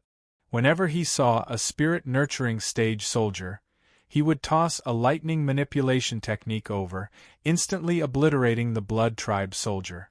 Right at this moment, an extremely powerful aura was released from within the city. Enlin tilted his head and looked toward the city. He saw a male with a roiling crimson dragon around his body, bringing with him a raging sea of blood. The terrifying corrosive power melted everything within a radius of 1,000 feet. It was as if a demonic god of destruction had descended upon the world. Humph! You brats who are still wet behind the ears dare to attack my Shuemang city? You must be tired of living. The male's voice boomed like thunder. Now let me whoosh! A sword strike imbued with the destructive power of golden void lightning flashed past. It was simply too fast and too powerful. The dazzling golden lightning sword projection instantly tore through the male's domain and tore him in half before he could even introduce himself.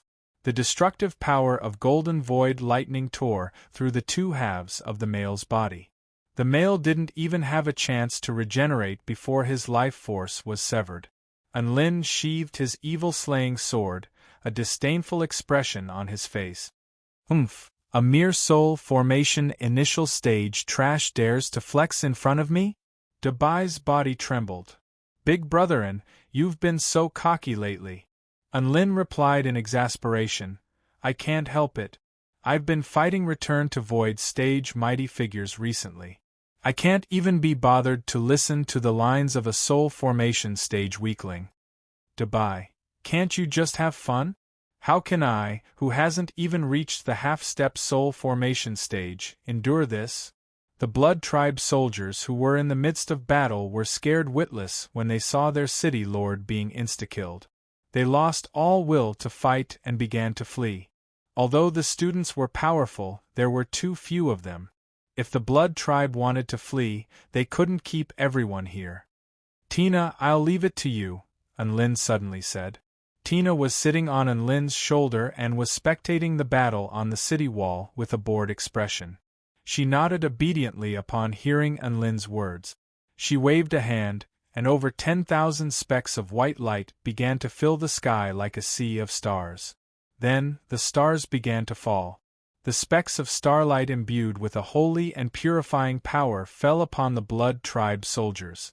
Splat, splat, splat, the white specks of light pierced through the bodies of the Blood Tribe soldiers before exploding. In the blink of an eye, over 10,000 Blood Tribe soldiers had perished. Debai's eyes widened as he looked on, and he drew a sharp intake of breath. So the adorable and obedient fairy who referred to herself as his fifth sister was actually this powerful? The students who were engaged in battle were completely dumbstruck by the sight of their enemies being annihilated in an instant. They looked toward Unlin's direction to find an extremely beautiful little fairy, whose hands were still glowing faintly. Needless to say, that was naturally the fairy's attack. All of the students looked at Unlin with complex expressions. What happened to the battle experience they were promised? They hadn't even fought and the enemies had been annihilated in a single strike. They were being forced to become nobodies. Chapter 638. Unlin also faltered slightly before turning to Tina. "I forgot to tell you, don't kill all of the Blood Tribe soldiers. Leave some for the students, otherwise they'll be very bored." "Oh." Tina nodded obediently before asking with a serious expression, "Generally speaking, how many should we leave for the students?" Unlin faltered slightly before replying, "That is indeed a problem. How many monsters should we leave for the students, so that they can fight to their heart's content?" He looked toward the students on the city wall. "How many monsters should I leave for each of you?" All the students. Was it really appropriate to ask them this question? Why did it feel so weird? "I think 5 should be enough," a male student said hesitantly. "Bullsh *t. Are you a man? Only 5? I want to fight 10. A tall and slender female student looked at the male student beside her with a disdainful expression. "That's right, 10 is a more reasonable number.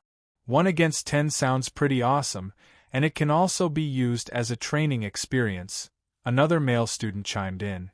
"I also agree to fight 10. Unlin listened to the opinions of all the students and discovered that leaving 10 enemies for each student was the most popular suggestion. As long as the Blood Tribe cultivators of the spirit nurturing stage didn't come, the prodigies of the various sects were quite confident that they could deal with a bunch of Blood Tribe cultivators of the Tao body stage.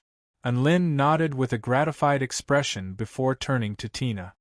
"Just leave 100 Blood Tribe enemies for each of them." "Oh, okay." Tina agreed with a dainty smile. All the students. "So, does classmate Unlin have some kind of misunderstanding about fighting against 10 people? They wanted 10, not 10 squared, hey!" After destroying the blood pond in the city, Unlin had all the students stand on the black brick again. Then, he leaped onto the brick and flew toward their next destination. He actually didn't have any misunderstandings about fighting 10 enemies. However, fighting 10 enemies was probably the lowest limit for the students, and it wouldn't serve as a training experience at all. Just like his mission of obtaining 10 Golden Realm Essence Crystals, that was a piece of cake. Hence, he wanted to increase the quota to 100. Only in this way could it be truly challenging and serve the purpose of training people. He didn't know why, but when he made this decision, he felt pretty good. City of 10,000 swords here, 20,000 vampires were lined up on the city walls. The atmosphere was awe-inspiring and awe-inspiring. In the city lord's mansion, a man in a red robe was sitting on a chair with a displeased expression. A black-robed man, who was also the city lord of this city, was nervously handing tea to the man in front of him. "Dark Poison Lord, Are you really going to kill all of the students from the Celestial Court? The city lord asked nervously. Humph. You actually tried in vain to eradicate all the cities in the eastern part of my nether poison region. Don't blame me for being ruthless. The Dark Poison Lord was already extremely displeased by the fact that his subordinate, Layden, had failed to become the holy disciple. Now that the Celestial Court was stabbing him in the back, how could he tolerate this? The Blood Tribe had always been fearless beings, so killing those students posed no burden or pressure to him. Even if he incurred the wrath of some mighty figures, he could just hide in the core region of the dark marshlands for a period of time. The city lord smiled fawningly. With the Dark Poison Lord personally taking action, those students are nothing more than worthless chickens. The Dark Poison Lord chuckled coldly with a disdainful expression. There's a group of people who are quite powerful, and they've already destroyed one of our blood ponds. Furthermore, judging from their route, their next stop should be in our direction. I'll make them the first targets. I'll show them what true power is. The city of 10,000 swords was a large city inhabited by tens of thousands of Blood Tribe cultivators. Just the soldiers responsible for battle and defense alone numbered at least 20,000, so their combat prowess was quite formidable. However, this defensive spell formation created by 20,000 Blood Tribe cultivators was suddenly destroyed by a crimson streak of light. A massive black brick descended from the sky, casting a dark shadow over all of the Blood Tribe cultivators. Enemy attack! Enemy attack! It's the Celestial Court. Attack! All of a sudden, battle alarms resounded throughout the entire city. 20 students leaped down from the black brick. All of their auras were extremely powerful, and all types of magic tools and spirit tools glowed brightly as they attacked the Blood Tribe cultivators on the city wall. In just a single exchange, several dozen Blood Tribe cultivators were blasted to death.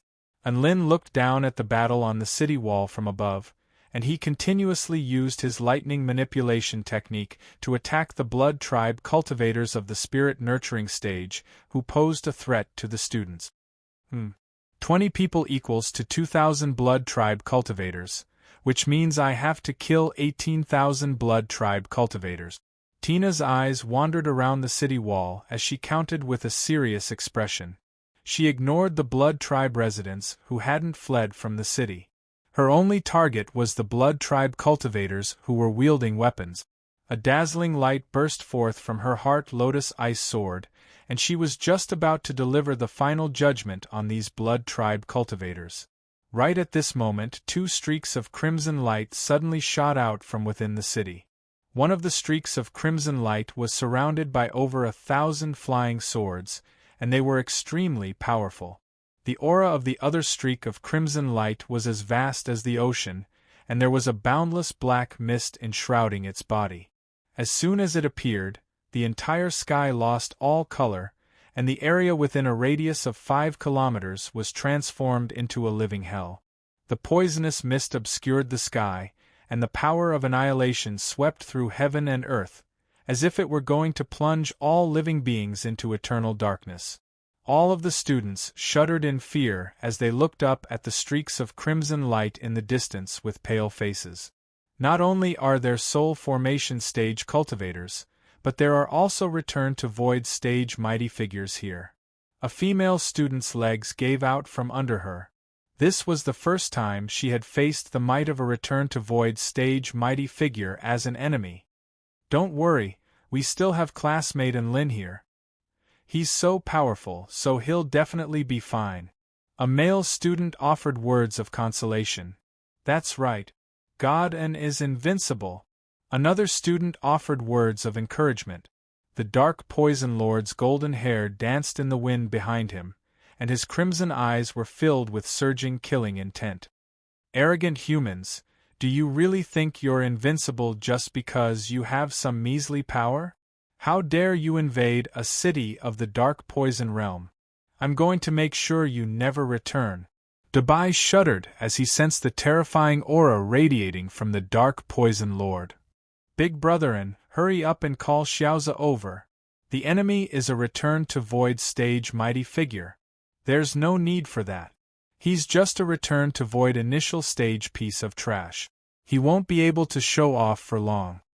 Enlin waved his hand nonchalantly and said, "Tell Xiaozi to stay on standby in case the other teams encounter any mishaps." Dubai. The Dark Poison Lord turned toward Enlin as a cruel smile appeared on his face. Hee, a soul formation intermediate stage human cultivator? You should be the team leader of this team. Why aren't you running away? Have you been scared witless? Enlin also turned toward the Dark Poison Lord, and he licked his lips with a scorching light in his eyes. You're only at the return to void initial stage. Even though you're a little weak, you're still qualified to be my underling. Chapter 639. Underling? The Dark Poison Lord's expression faltered upon hearing this. His hearing was quite good, so he had clearly heard Enlin's words. It was exactly because of this that he was a little dumbstruck. That human cultivator thought he was weak? And he wanted to make him his underling? Master Dark Poison Lord, that human cultivator has most likely gone mad. Let me capture him and bring him to you personally. The City Lord of 10,000 Swords City spoke with an enraged expression. He was a soul formation final stage powerful being, and he immediately wanted to show off to the Dark Poison Lord after seeing Enlin, who was only at the soul formation intermediate stage, spout nonsense. There's no need for that. The Dark Poison Lord's eyes flashed with ferocity as he said, I'll do it myself. I'll make him experience what it feels like to wish for death. He stepped forward, and dark winds instantly howled as poisonous mist engulfed the heavens. A terrifying aura engulfed heaven and earth, making the Blood Tribe soldiers and students all wobble on their feet. Master, how should we deal with this? Tina held an immortal tool in her hand as she stood in front of Enlin. She was aware of the unique effects of Enlin's blood, so she was hoping that Enlin would smear his blood onto her sword. She always felt that using a sword that was stained with her master's blood to slash at her enemy would be a particularly thrilling experience. However, Enlin disappointed her. Little Na, go and protect the students. As for the Dark Poison Lord, I'll deal with him myself. Enlin stretched his body, and his battle intent surged. He was already itching to fight to his heart's content. Ever since he achieved initial success in his body of the war god, he hadn't fought to his heart's content. His battles against Xing Tian and Emperor Ziwei had given him a rough understanding of his own power, and at the same time, he had accumulated an extremely vast amount of war god intent. He needed a battle to his heart's content in order to ascertain his true strength. You're just a mere soul formation stage cultivator, how dare you? The Dark Poison Lord felt like he was being looked down upon by Tina and Enlin's calm expression, and he charged toward Enlin before launching a fist toward him. The black poisonous mist enshrouding the Dark Poison Lord's fist was like a bottomless maw that could engulf all things, and even the air in its wake began to crackle and groan. If an ordinary soul formation cultivator were to accidentally touch this poisonous mist, they would definitely be corroded to the point that not even their bones would remain. Seeing this, the City Lord had already retreated frantically. He looked at Enlin with a hint of pity in his eyes. The Dark Poison Lord was clearly trying to devour the body of the man before him before extracting his consciousness and slowly torturing him. He believed that, at that time, the man would understand that dying on the spot was also a kind of happiness. Enlin leaped toward the Dark Poison Lord from Dubai's back, without dodging or evading. His body broke through the sound barrier, and the golden lotus symbol on his forehead flashed as a golden light flashed from his fist, which was imbued with the extremely powerful power of the earth as it crashed down upon the Dark Poison Lord. Rumble! The terrifying collision of energy caused the entire world to rumble. The City Lord's eyes widened as he stared in disbelief at the scene before him. He was witnessing the terrifyingly powerful Dark Poison Lord being forced into retreat by a single punch from a soul formation stage cultivator. The golden fist punched a massive hole into the poisonous mist before landing on the Dark Poison Lord's body. A terrifying force instantly exploded forth, knocking the Dark Poison Lord back several hundred meters. The Dark Poison Lord felt as if a gargantuan divine mountain had crashed into his body, and his entire body was in excruciating pain. "Who the hell are you?"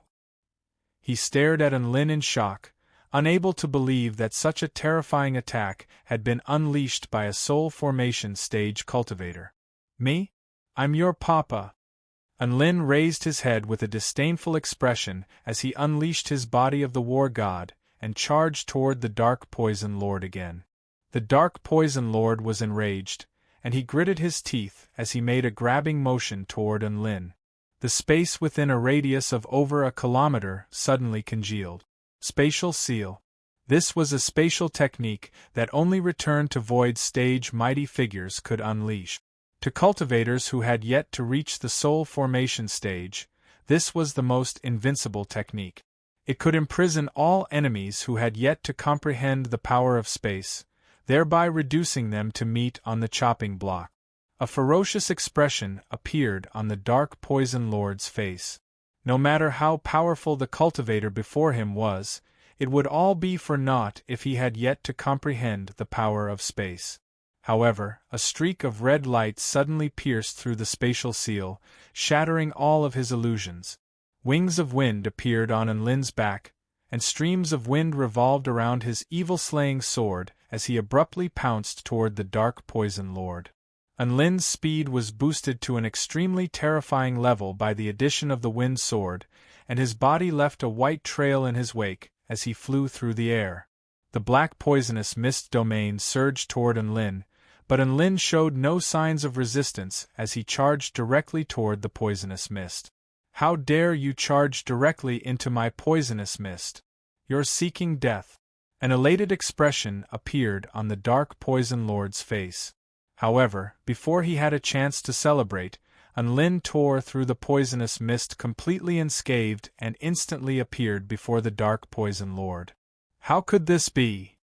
The Dark Poison Lord's eyes widened as if he had seen a ghost.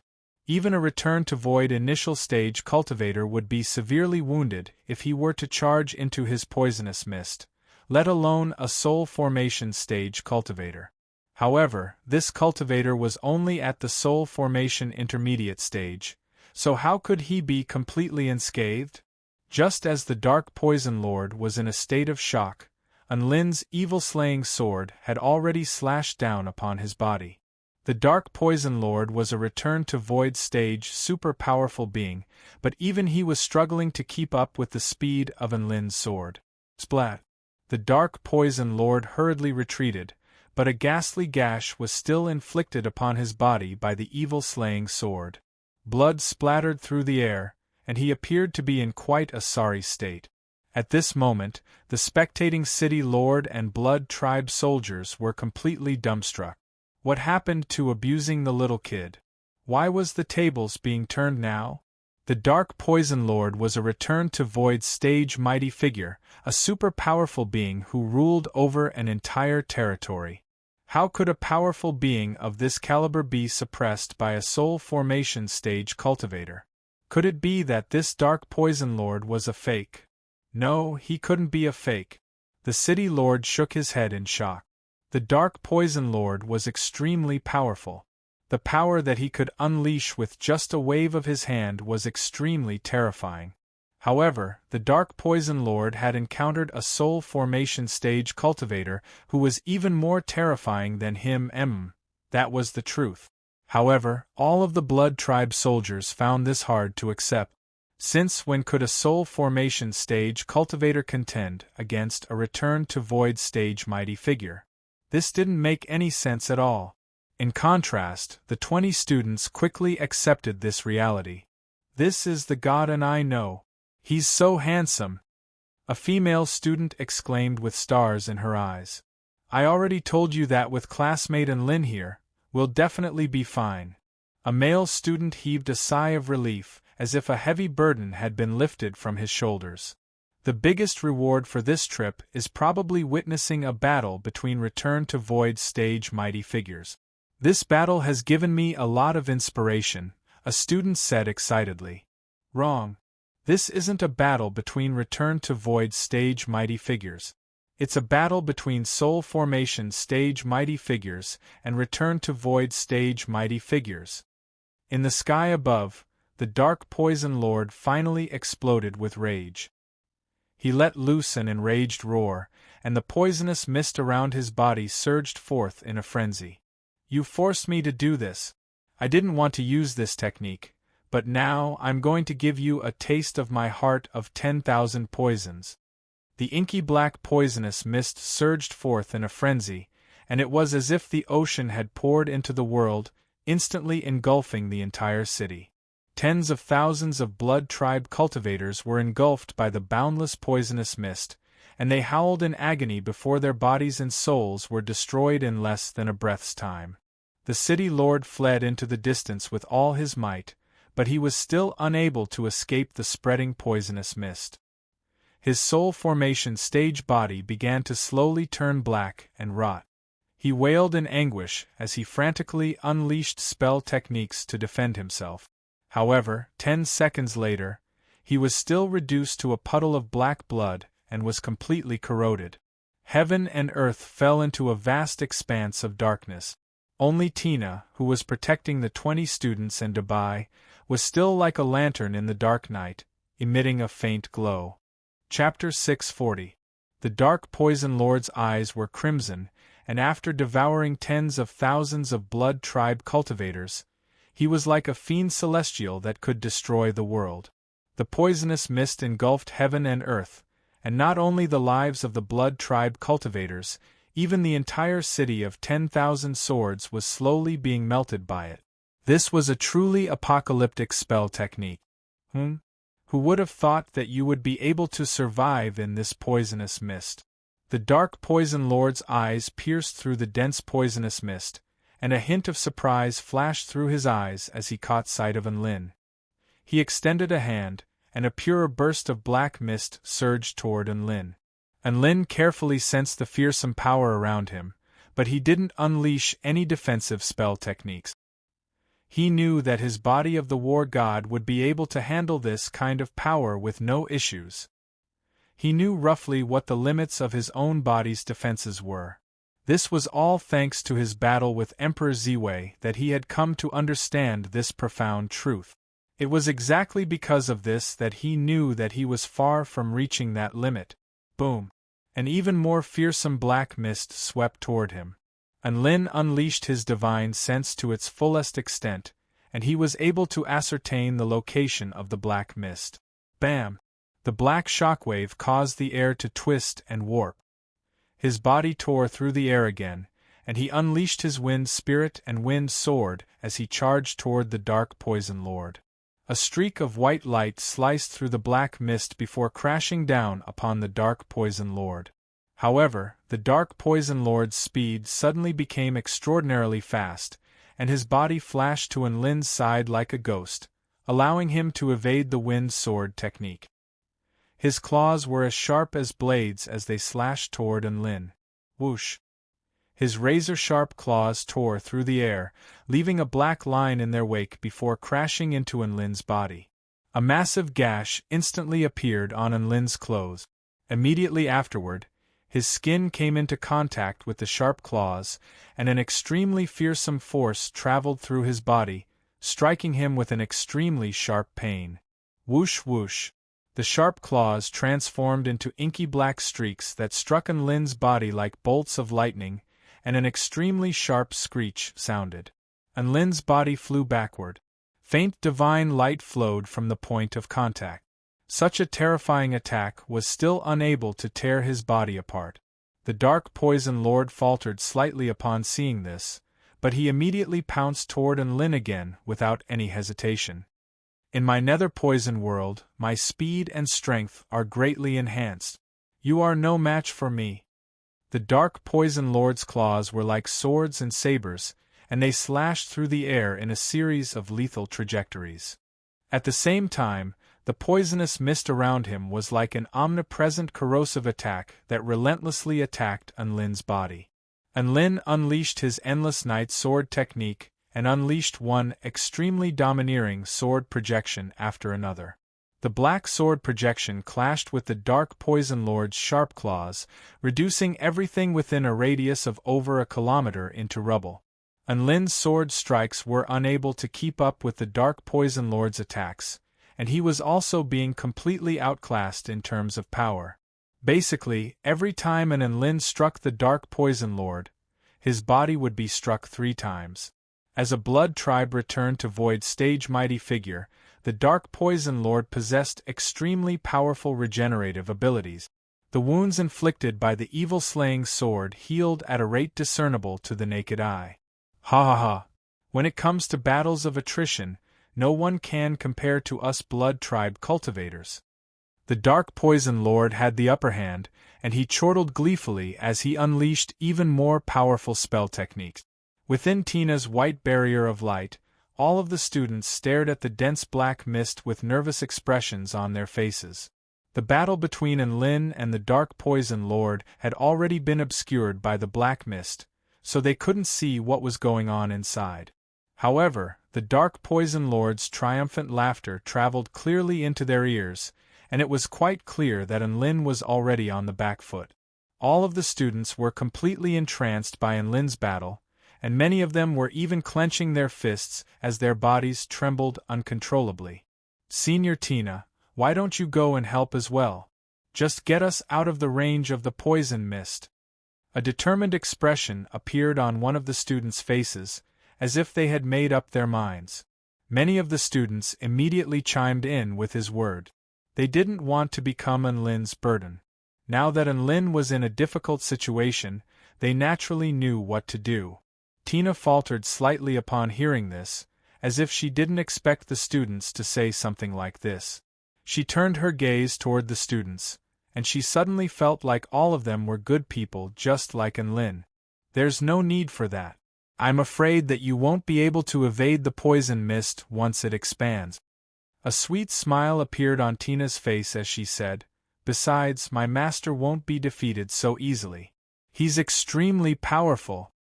An extremely determined expression appeared on her face as she spoke, as if she was completely convinced that Unlin wouldn't be defeated.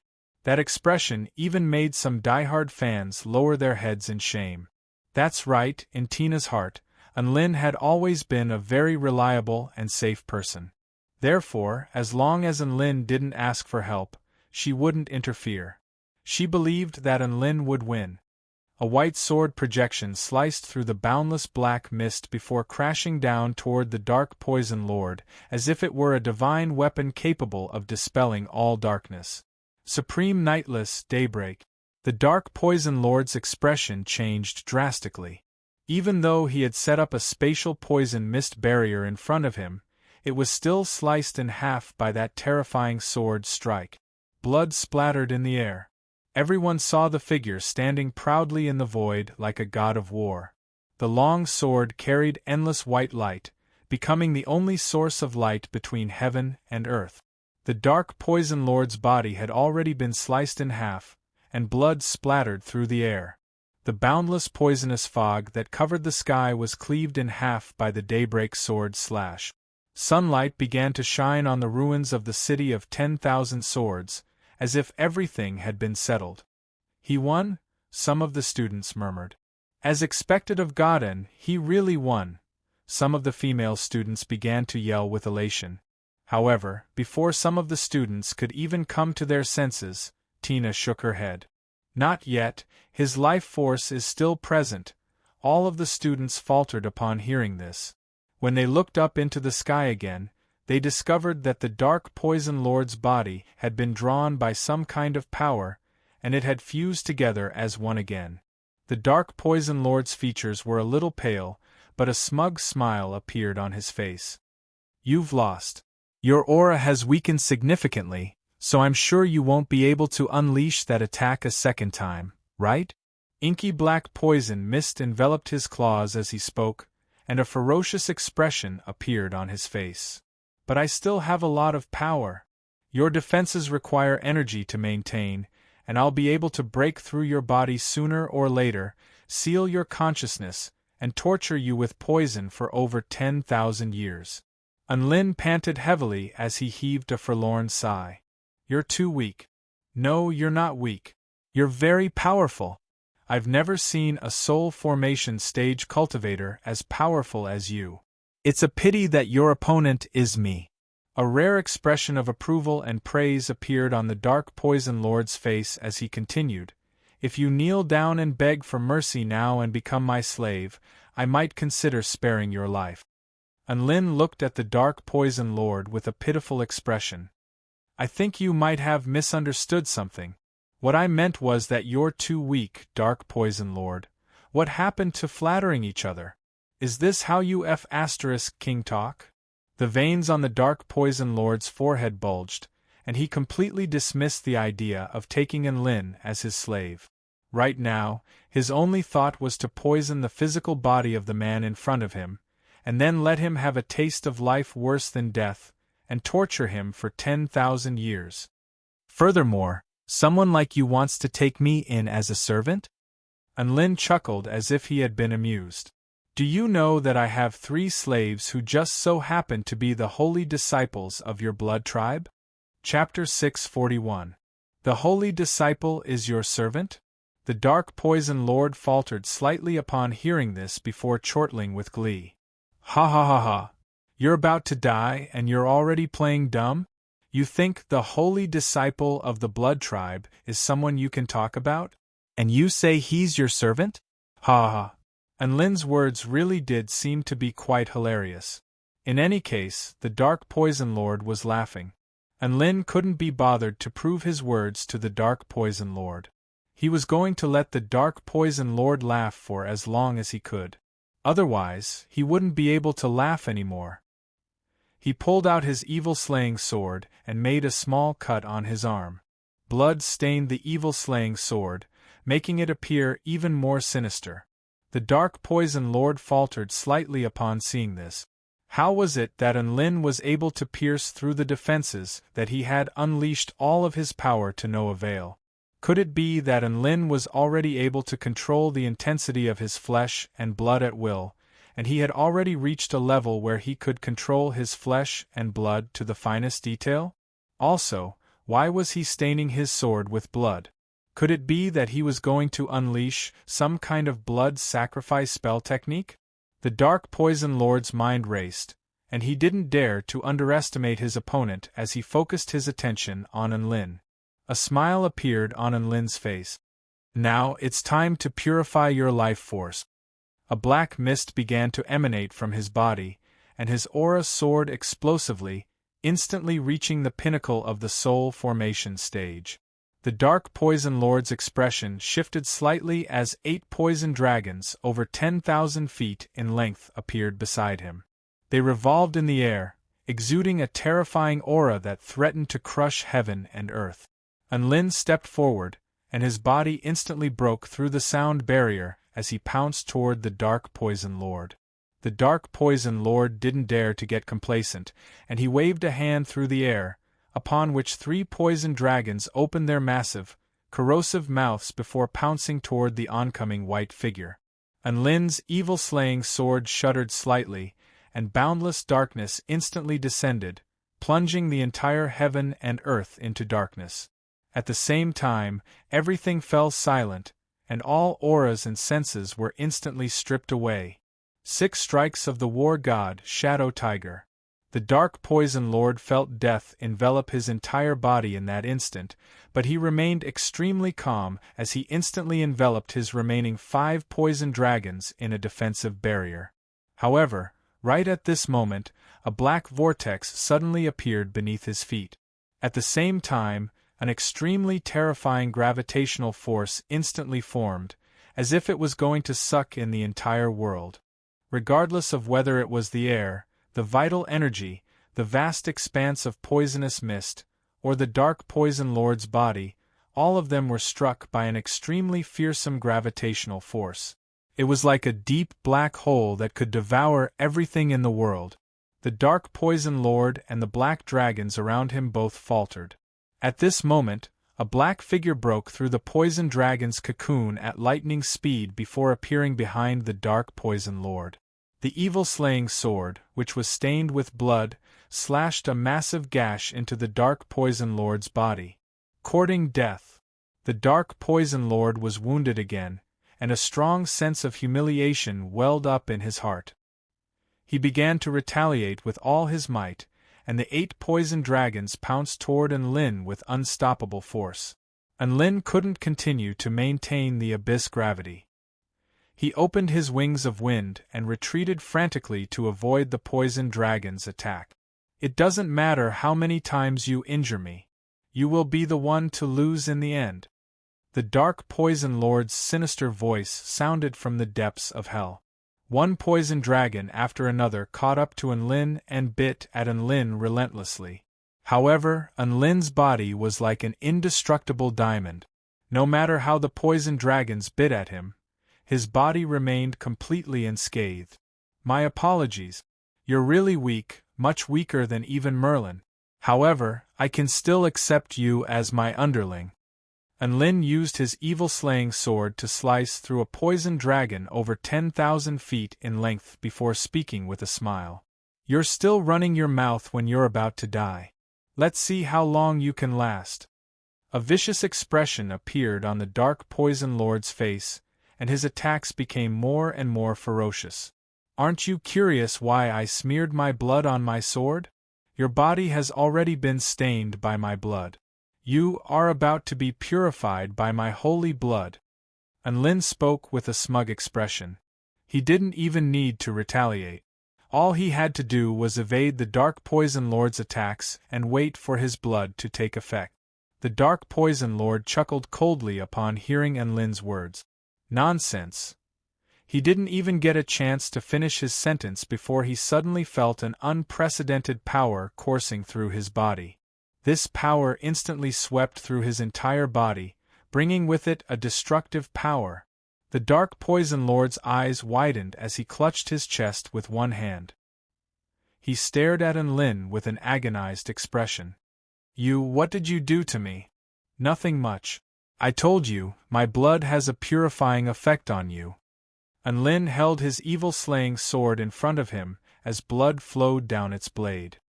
Now, you will experience what it feels like to be reborn from destruction. The Dark Poison Lord's breathing began to accelerate as a peculiar flush appeared on his face. Erg. He suddenly threw up a large mouthful of blood, and his body swayed before plummeting through the air. The poison mist dissipated, and at the same time, the Dark Poison Lord's vitality began to wane. Boom. His body crashed heavily into the ground, and there was still a look of despair on his face. His mouth was still gaping wide open, but he was completely devoid of vitality. Enlin was completely dumbstruck upon seeing this. He flew over to the Dark Poison Lord's side and drew a sharp intake of breath as he stared at the pale, lifeless body of the Dark Poison Lord. How did he die? He opened his mouth wide and looked at the scene in front of him in disbelief. Where was the Apothecary Lord? Where was the purifying effect? How the F***ck did he become the Poison Lord? My blood is so bad *SS that it can even kill Blood Tribe return to Void Stage mighty figures? Enlin felt like his thoughts were in a mess and needed some time to sort them out. This scene was also witnessed by the students under Tina's protection.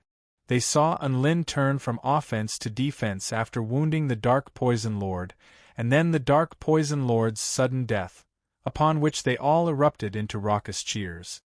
The Dark Poison Lord's vitality has suddenly been severed. Did Enlin just use a spell technique similar to a bloodline curse? So powerful. As expected of the number 1 student of the United University of Cultivation, he was even able to slay a return to Void Stage Blood Tribe mighty figure with a single sword strike. Being able to witness such a thrilling battle is the biggest reward for me during this end-of-semester examination. All of the students were discussing spiritedly among themselves. Tina withdrew her defensive spell technique upon seeing that all of the enemies had been slain before rushing over to Lin's side with Dabai. Big Brotherin, I didn't think you'd become so powerful. Riches and honor are mutually beneficial. Woof. Dabai rushed to Lin's side with an excited expression on his face. His big, black eyes were glowing with excitement, and he wore an adorable expression. Giant Lin, why did your blood kill this man? Shouldn't it be very satisfying to drink? Tina had seen Lin feed his blood to a blood tribe cultivator before, so she was quite perplexed. Tina voiced the question in Lin's mind. Wasn't my blood supposed to be very satisfying to drink? Why did it turn into poison? He made his way over to the Dark Poison Lord and looked at the Dark Poison Lord's pained and despairing expression. Even though his body was unscathed, his vitality had been completely severed, and he suddenly came to a realization. Wasn't this the same thing when he killed the spirit-nurturing stage blood kings and soul formation stage blood gods? Could it be that this Dark Poison Lord was simply too weak? So weak that he was unable to withstand the purifying power of his blood? Holy F***CK. This return to Void stage Dark Poison Lord was way too weak. Chapter 642. Lin felt like his conjecture was correct. The Dark Poison Lord was simply too weak. They were so weak that they couldn't even withstand the purifying power of his blood, and began to collapse. However, was there really such a huge disparity between a normal return to void initial stage cultivator and a cultivator at the pinnacle of the return to void initial stage? Lin stroked his chin in deep thought. Merlin and Cassidy had ingested his holy blood when they were both at the pinnacle of the return to void initial stage. At that time, even though they were more powerful than the Dark Poison Lord, they wouldn't be much more powerful. He suddenly thought of another possibility, and his heart skipped a beat as he cried out involuntarily, "Could it be that I'm too strong?" Dabai was startled by Lin's sudden exclamation, and he rolled his eyes. "That's right, Big Brother is so strong. Speaking of which, you don't have to say it yourself, do you? You've lost all your dignity, woof." Lin's lips twitched. He turned to look at his own body and said, "My body of the war god was only in its embryonic form, so little Mai and the others could absorb my blood. However, my body of the war god has reached initial success stage, and the power contained within my blood has become even more powerful, so even return to void stage mighty figures are unable to withstand it." He felt that the possibility of this was very high. After all, the changes in his body were the core cause of the changes in his blood. As for the specifics, he felt that he had to find a few blood tribe mighty figures to test it out. He took the Dark Poison Lord's storage ring and destroyed the blood pond in the city of 10,000 swords. Then, he flew toward the next target city with the students atop his brick. Within a heavenly palace in the core region of the Dark Marshlands continent, Layden was cultivating in silence. Not gaining the recognition of the blood ancestor and becoming the sacred son was a huge blow to him. However, his Tao heart was firm, and he immediately transformed his grief and indignation into motivation. He worked hard to cultivate in seclusion, and he strived to take that final step and break through to the Tao integration realm within 1,000 years. Crack! At this time, the sound of a command token shattering came from the main hall. Layden's eyes opened as shock and rage appeared on his face. The Dark Poison Lord is dead? And he died in the Dark Poison realm near the Kingdom of the Nine States? Was it done by the 4 great sects of the Kingdom of the Nine States, or was it done by the Celestial Court? The Dark Poison Lord was one of Layden's core subordinates, and he couldn't just ignore his sudden death. The Dark Poison Lord was a return to void stage blood tribe mighty figure with extremely powerful life force. Even if he couldn't defeat him, he would still be able to escape.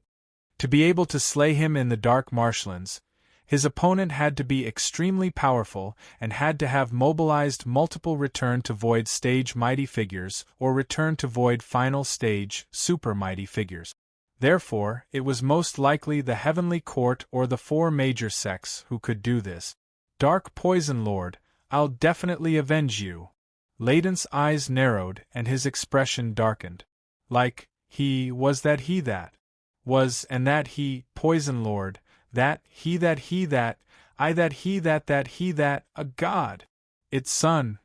Demon.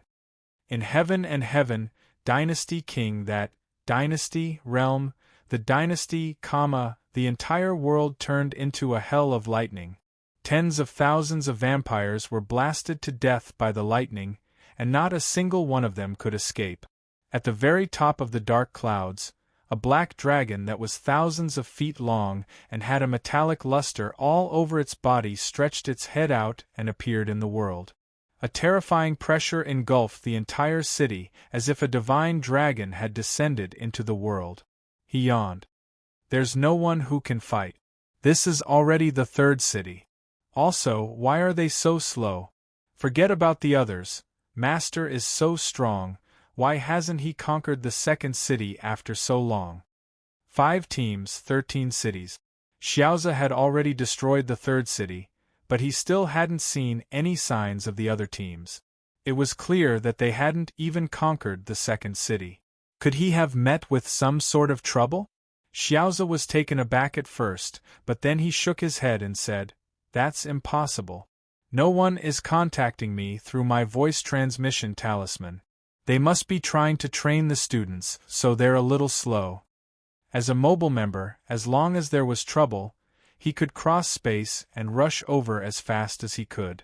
Even if a student encountered a return to void stage powerhouse, he could instantly rush over to help. Forget it, I'll leave some for them. Xiaoza transformed into a cute young man and began to meditate in the air.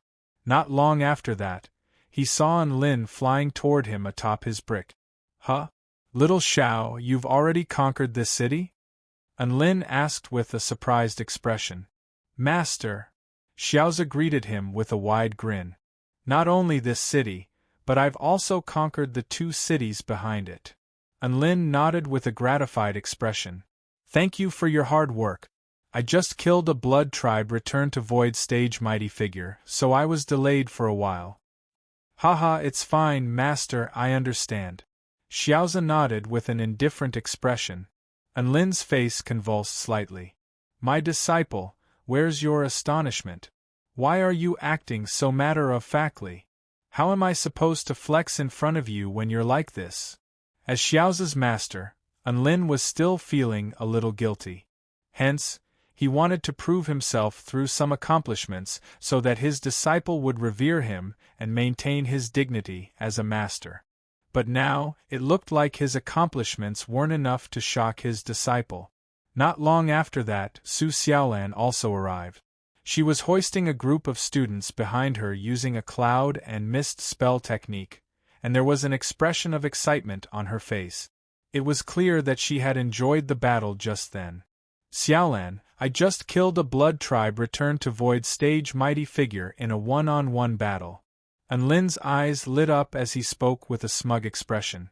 Su Xiaolan's eyes roamed over Lin's body as she asked in a pleasant voice, Are you hurt anywhere? No, a mere return to void stage blood tribe return to void stage can't do anything to me.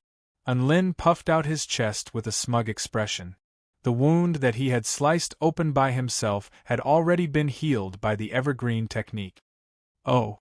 Su Xiaolan nodded before sorting through the storage rings that she had plundered. Lin.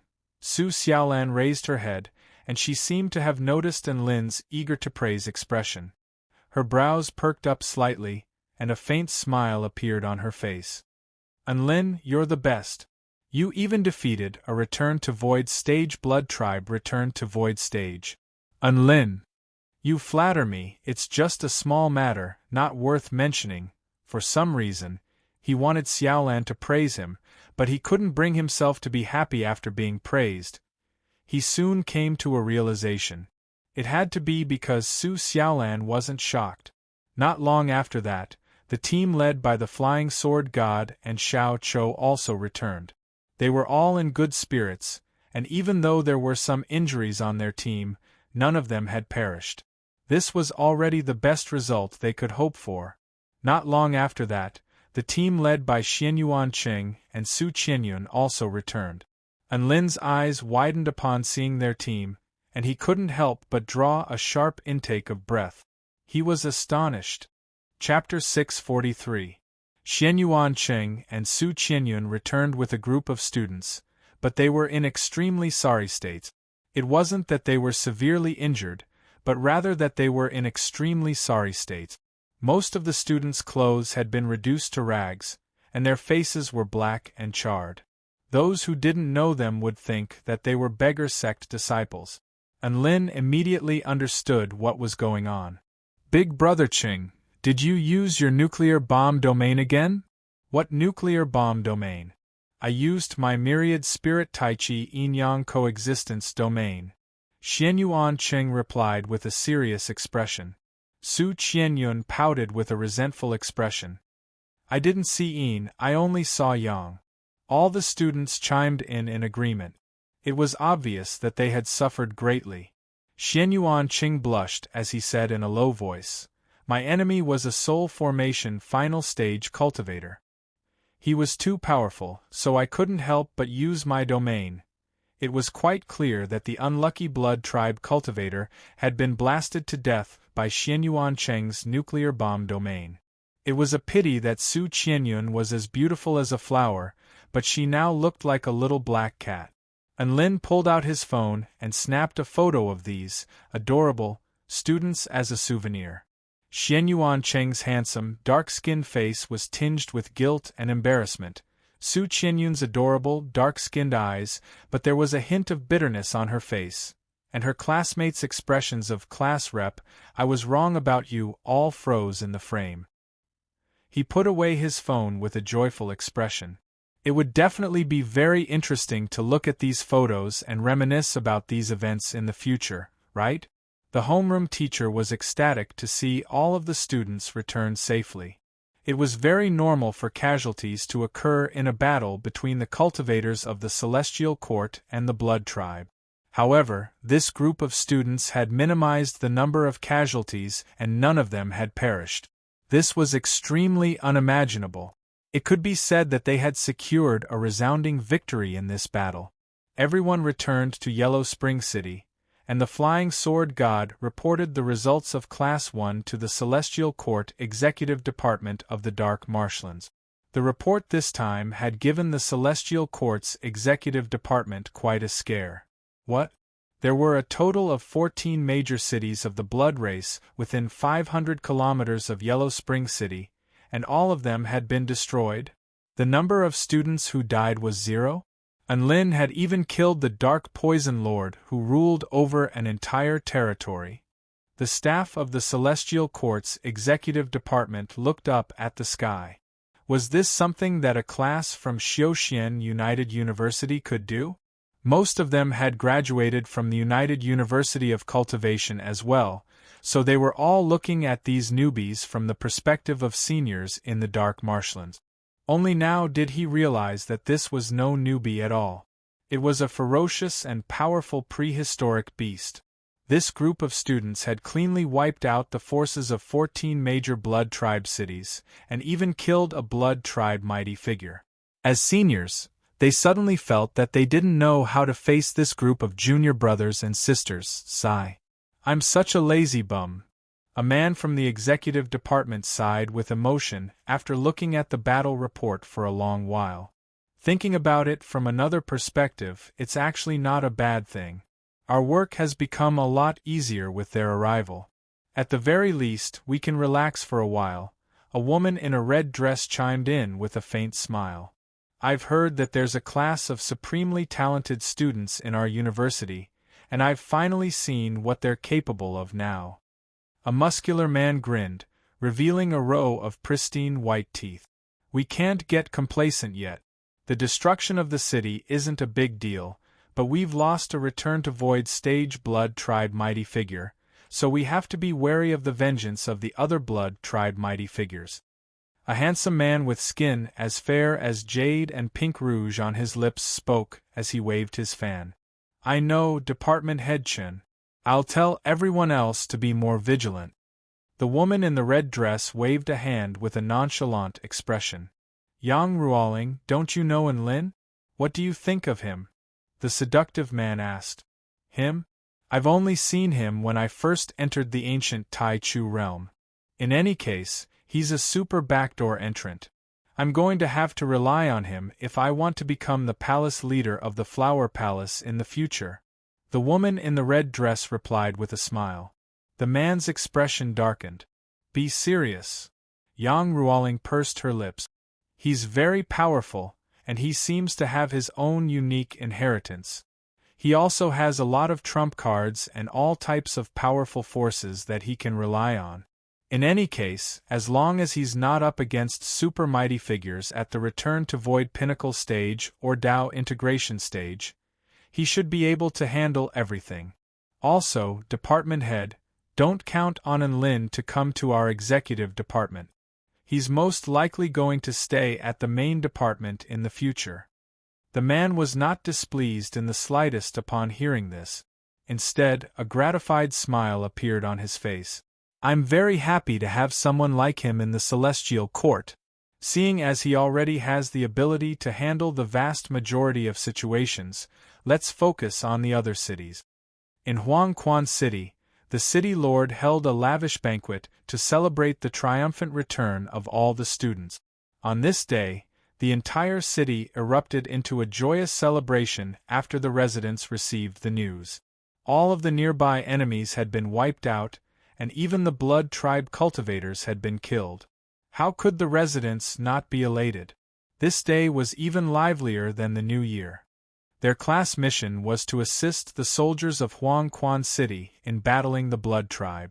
Now, all of the Blood Tribe forces within a 500-kilometer radius had been wiped out, and the soldiers of Huangquan City didn't even have a chance to fight. Even Lin and the others didn't know what to do next. The mission had been completed over the limit, and they were invincible within a 500-kilometer radius. Some of the Blood Tribe city lords who had participated in the Holy Disciple selection returned to the cities they were stationed in, and their hearts raced as they looked at the ruins. The Blood Tribe's Divine Palace of Life was the most powerful force that protected the entire Dark Marshlands continent. It was somewhat similar to the Celestial Court in the Kingdom of the Nine State. For example, Emperor Yi Deng, the previous Holy Disciple, Emperor Mang, Emperor Fu Tian, and Empress Helen were the four most powerful emperors in the Divine Palace of Life, and they were responsible for ruling over the entire Dark Marshlands. The city lords reported the destruction of 14 cities to the Divine Palace of Life. As for how to deal with the aftermath, that was not up to the city lords to decide. The blood ponds had been destroyed, and even if they wanted to rebuild their cities, it would take at least a few years to over a decade. If it weren't for the fact that the humans of the Kingdom of the Nine States were extremely disdainful of the filthy land of the Blood Tribe, perhaps the Kingdom of the Nine States would be able to expand even further. After a brief period of celebration, the cities on the border of the Kingdom of the Nine States entered a state of alert again. At the same time, at the central region of the Dark Marshlands, a man standing on auspicious clouds with an otherworldly aura, floating like a celestial, received a piece of news. Oh? 14 cities in the Dark Poison Realm have been destroyed, and even the Dark Poison Lord has died? There doesn't seem to be any powerful beings from the Celestial Court who are powerful enough to kill the Dark Poison Lord in the Dark Poison Realm. This is getting interesting. A faint smile appeared on the man's face, and his eyes were as crimson as a demonic beast's, which was a stark contrast to his ethereal disposition. Layden is already on his way.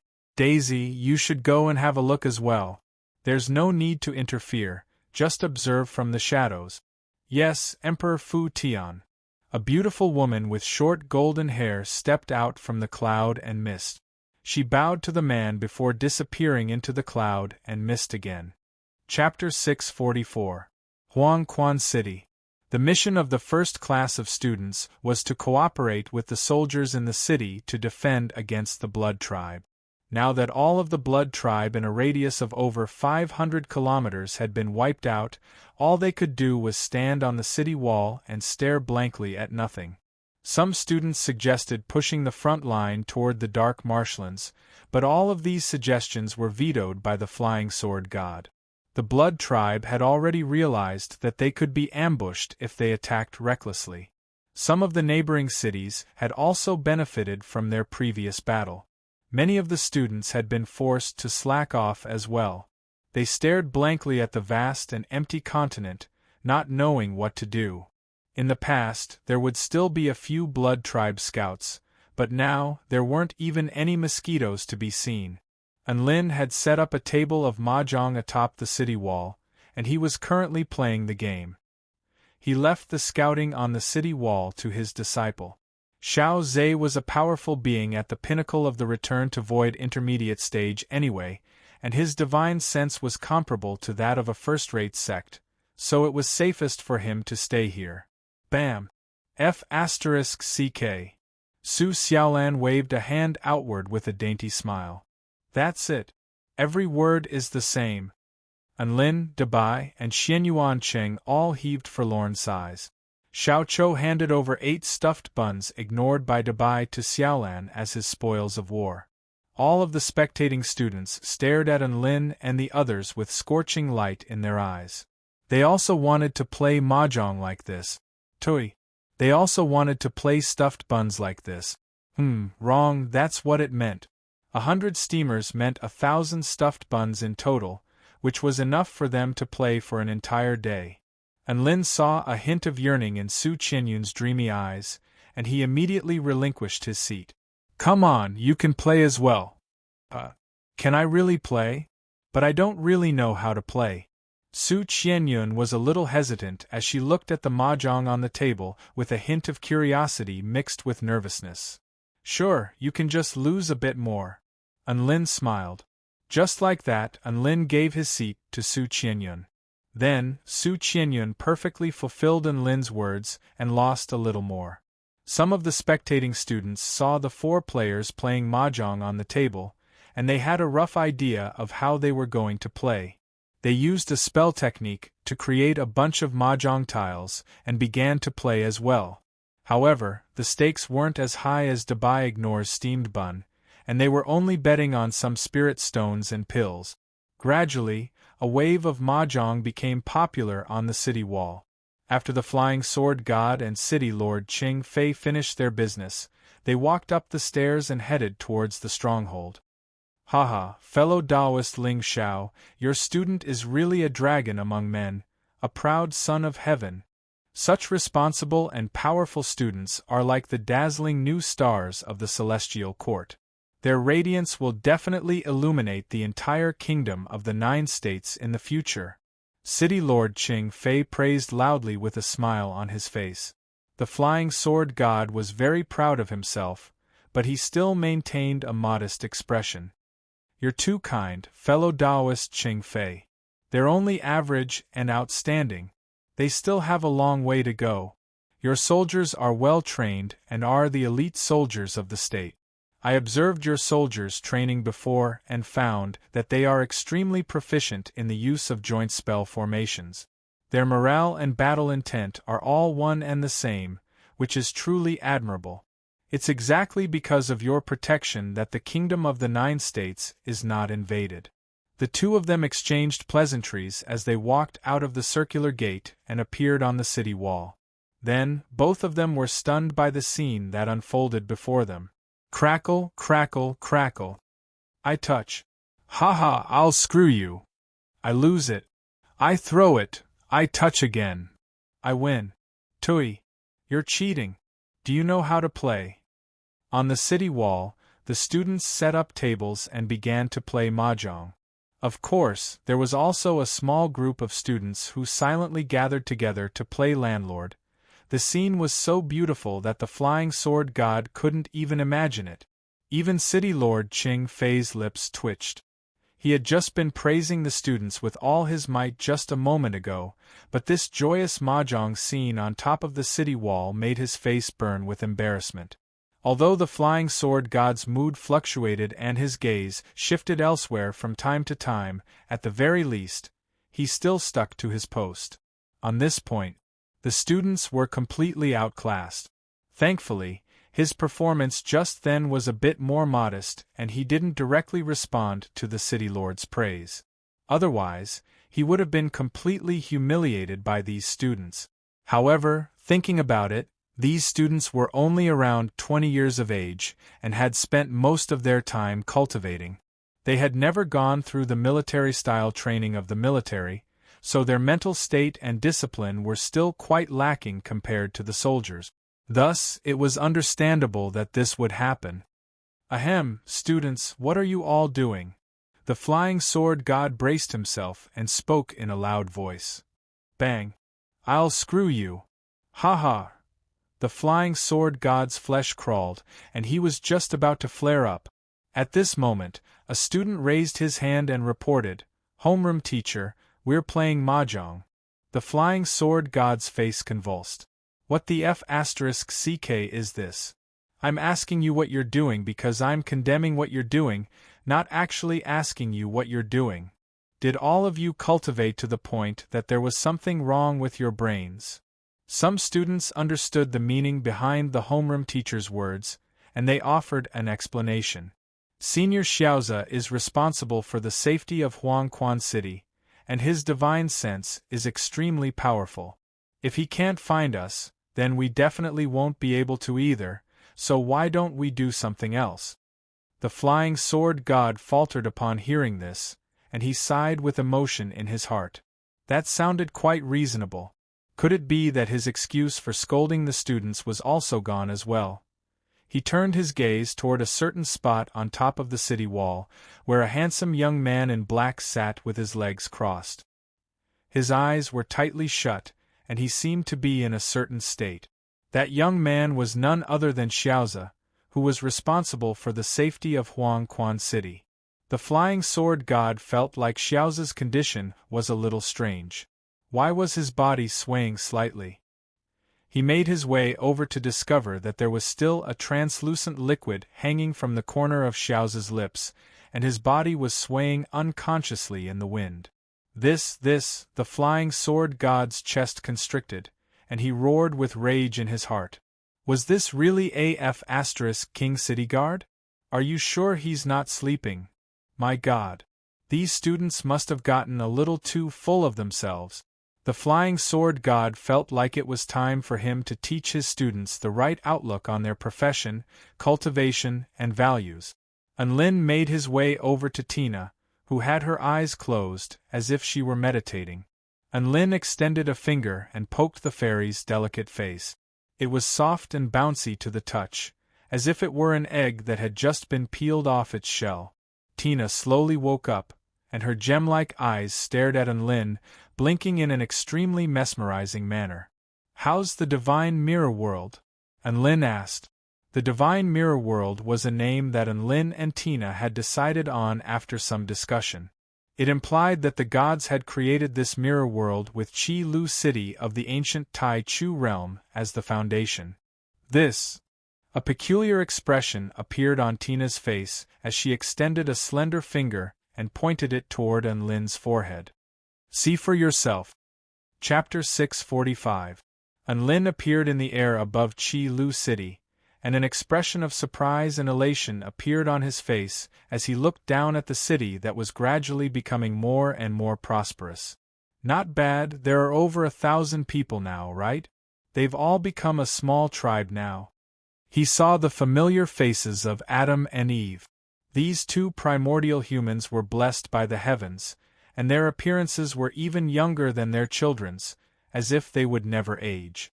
He then looked at their 9 children, as well as the next generation and the generation after that. All of them were aging rather slowly due to the fact that they were cultivating. If it weren't for Tina's introduction, he really wouldn't have been able to tell who was the grandfather and who was the grandson. There are a total of 5 generations, and they've developed into a small tribe of over 1,000 people. From the energy fluctuations within their bodies, I can tell that almost all of them are cultivating. Adam and Eve have even reached the pinnacle of the Tao body stage. Furthermore, the system of the city is also gradually becoming more and more complete. This is extremely fast. Unlin clicked his tongue in wonder. The human-sized version of Tina shook her head. No, Giant Unlin, you think it's fast, but it's actually been over 100 years. After such a long time, it's actually quite normal for things to develop to this point. She then pointed a finger in a certain direction, where two children were playing with fish by the pond. Their crisp, pleasant laughter reverberated throughout the pond. Guess who they are? Unlin looked at the two children and was struck by an indescribable sense of familiarity, but he couldn't recall where he had seen them before. Who are they? He asked curiously. Haha, they're LV Qing and Luo Qing. They're the two red-robed elderly men who guard Qi Lu City, Tina said with a smile. Two shallow dimples appeared on her fair and tender face, making her appear particularly bright and adorable. Unlin immediately came to his senses upon hearing this. So it's them. One's tall and skinny, the other's short and chubby, their facial features are so similar. He turned to Tina with a surprised expression. What do you mean by their LV Qing and Luo Qing? Tina explained, they're not accepted by the heaven and earth of the ancient Tai Chu realm, but my world can take them in and fuse their souls with the existence of this world, thereby allowing them to live on as brand new lives. They are outsiders. Will it really be okay? Unlin asked worriedly. It's all right. Qi Lu City is split into two sides, so I'm just taking them to the other side of the mirror to continue living. Next, I'm going to settle all of the souls in Qi Lu City into this world. Tina's expression was filled with determination and relief. Unlin knew that Tina had already made up her mind on this matter, so he didn't say anything more and just waited for things to develop. This was the first time a living being from the outside world had fused with this world. Judging from the current situation, Tina was doing quite well, and Unlin couldn't help but give her a thumbs up. Oh, by the way, what happened to the spirit-engulfing beasts in this world? Unlin suddenly asked. A peculiar expression appeared on Tina's face again. It appeared that the spirit-engulfing beast was the reason why she had that expression on her face. This scene made Unlin even more curious. Spirit-engulfing beasts, take a look for yourself. Tina heaved a forlorn sigh as she waved a hand through the air. Several hundred screens appeared in the air, all of which were images of the spirit-engulfing beast. Unlin's lips twitched upon seeing the images. Why are they all in cages? That's right. All of the spirit-engulfing beasts were locked in cages. Some of them were cages constructed from all types of magic tools, while others were cages constructed from all types of ceiling formations. Their inky black bodies were trembling slightly in the cages, but they were howling at the top of their lungs. I want to eat brains. The images were extremely gruesome and tragic. Unlin, what the F***CK? Was this the treatment given to the world's villains? Are there no other spirit-engulfing beasts? Have they all been captured? Unlin couldn't help but ask. Tina massaged her brows with a resigned expression. Aside from the ones that are already dead, all of them have been captured. Unlin's lips twitched with a perplexed expression. How could this be? Aside from the fact that the spirit-engulfing beasts are a little lacking in intelligence, they're all top-notch in every aspect. How did they end up in such a miserable state? Perhaps it's not just that their intelligence is a little lacking, it's just that their intelligence is way too low. Tina heaved a forlorn sigh. The spirit-engulfing beasts had the upper hand in the beginning. They were naturally very sensitive to highly intelligent living beings and were able to pinpoint the locations of those living beings. Then, they would use their powerful bodies to tear those living beings apart in the wilderness before devouring them. These terrifying outsiders brought nightmarish experiences to all of the highly intelligent living beings on this continent. Many living beings were so scared that they didn't even dare to venture out at night. It was exactly because of these terrifying enemies that all of the tribes put aside their differences and worked together to defend against these outsiders. After that, all of the major tribes discovered that even though the spirit-engulfing beasts were extremely ferocious and violent, and their powers would increase after consuming highly intelligent living beings, they had a fatal flaw, which was that they would become extremely excited upon discovering highly intelligent living beings. Furthermore, they had a strong ability to sense highly intelligent living beings. All of the powerful beings used this to their advantage, and set up all types of powerful spell formations to lure the spirit-engulfing beasts before setting up all types of powerful ambushes at predetermined locations. All of the powerful beings used this to their advantage, and began to turn the tables on the spirit-engulfing beasts. Lin understood what Tina was talking about. This was what it meant to pull aggro. The powerful senses of the spirit-engulfing beasts were the most beneficial factors in pulling aggro. How should he put it? Powerful senses were actually an advantage, but when paired with the fact that they would become extremely excited at the sight of a brain, it instantly became a fatal flaw. Tina shook her head with a disappointed expression. Giant and Lin, you said that dinosaurs weren't as smart as these powerful beings. They were able to instinctively avoid provoking these powerful beings, which was why they were still active in remote areas. However, the spirit-engulfing beasts only knew how to fight with their lives on the line. Even a god wouldn't be able to save them from this suicidal behavior. Sigh, it's actually within my expectations that these spirit-engulfing beasts would go extinct.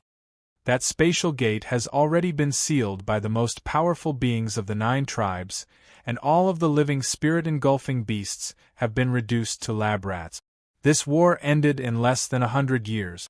Tina heaved a forlorn sigh at the end of her sentence. And Lin forced a smile onto his face.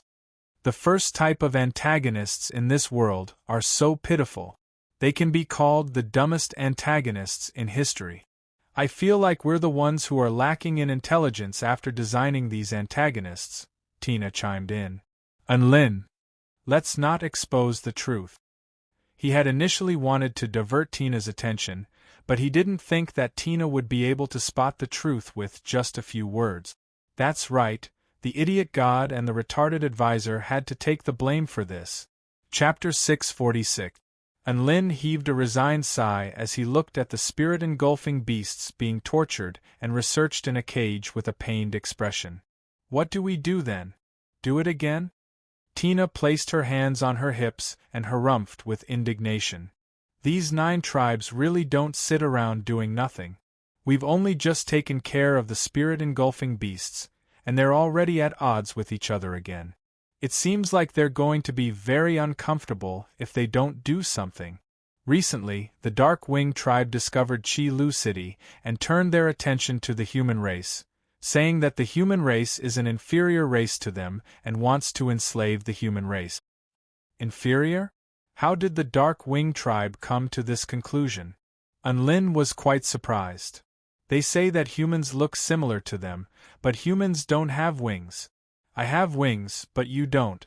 A race with its own flaws can't even fly into the sky, so of course it's an inferior race. Tina chuckled. And Lin, he had nothing to say about this kind of inference.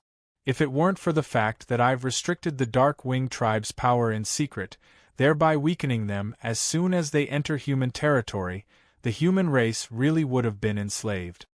Tina pursed her lips as she spoke. It was clear that she was extremely displeased with the Dark Wing tribe's arrogant way of thinking. The human race was an inferior race to them? Didn't they know how bad *SS the humans on the Tai Chu continent were?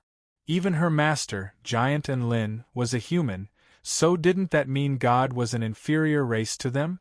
Tina almost couldn't help but give the Dark Wing tribe a hard time, but she repressed that urge in the end. The meaning of Tina's words was very clear. She wanted to do it again. The 9 tribes were like children that she had raised. As opposed to having them fight among themselves, it was better for them to grow as they fought against the foreign tribes. This time, she had to create the perfect antagonist and create an epic war to protect the realm. She wanted the 9 great clans and the human race to rise in this crisis, to create a prosperous era, and to wipe away the shame they had suffered. But then again, how do you create a good villain? Tina stared at Enlin with a perplexed expression, and she blinked her bright and dazzling gem-like eyes, clearly waiting for Enlin's opinion. Enlin turned to Tina with a pained expression. To be honest, it's really hard to think of a villain who can't keep up with intelligence, but is also powerful enough to protect the divine mirror world. He thought for a moment before suggesting, how about we create a type of antagonist that's similar to locusts? They can survive through photosynthesis, feed on the blood of highly intelligent life forms, and have extremely strong reproductive abilities. If we don't rely on quality to win, are we going to rely on numbers to deal with the 9 superclans? What a terrible image, Tina said with a hint of disdain. The corner of Enlin's mouth twitched a little. High class. So many requirements. All of a sudden, an idea flashed through his mind, and he thought of a high-class villain model.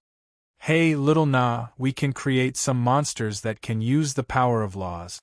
For example, a sickle monster that is guaranteed to die in 3 strikes, a flame monster that can only be damaged by powerful water-type spell techniques, a ghostly monster that can only be detected by sight at night, a grim reaper monster that loses a percentage of its health within a 10-meter radius. Tina's eyes lit up before dimming as she shook her head with a regretful expression.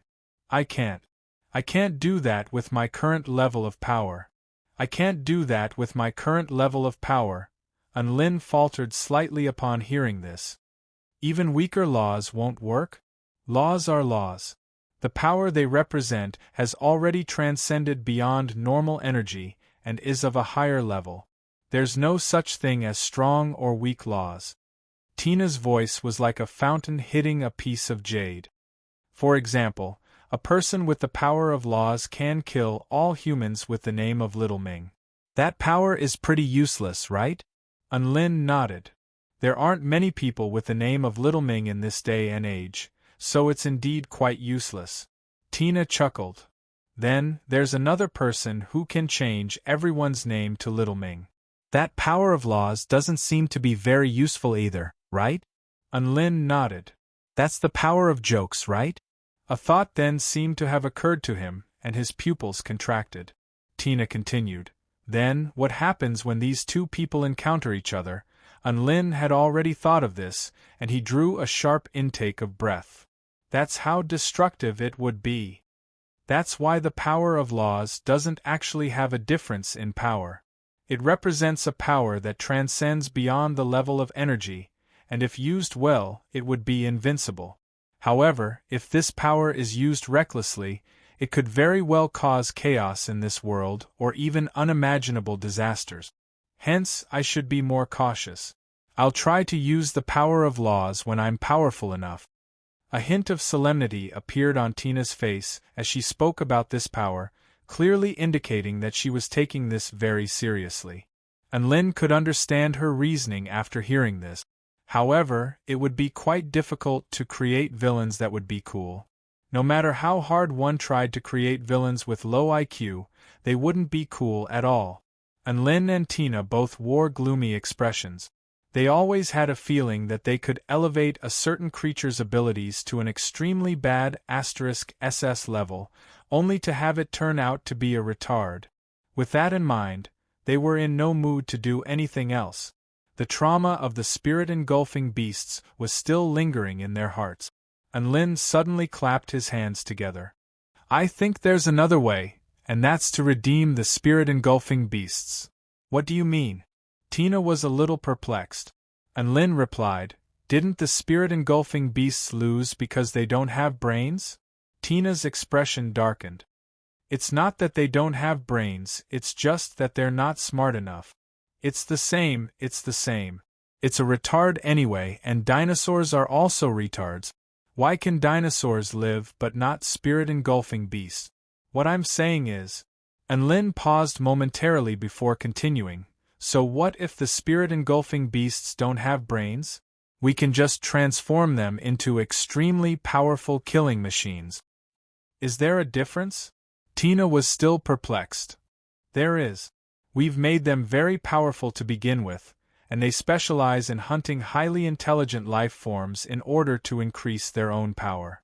However, their detection of highly intelligent life forms is rather weak, so they won't mindlessly pounce on them. Instead, they roam around the continent and are extremely elusive and have extremely powerful concealment abilities. In this way, it won't be easy for us to set traps and ambushes on them.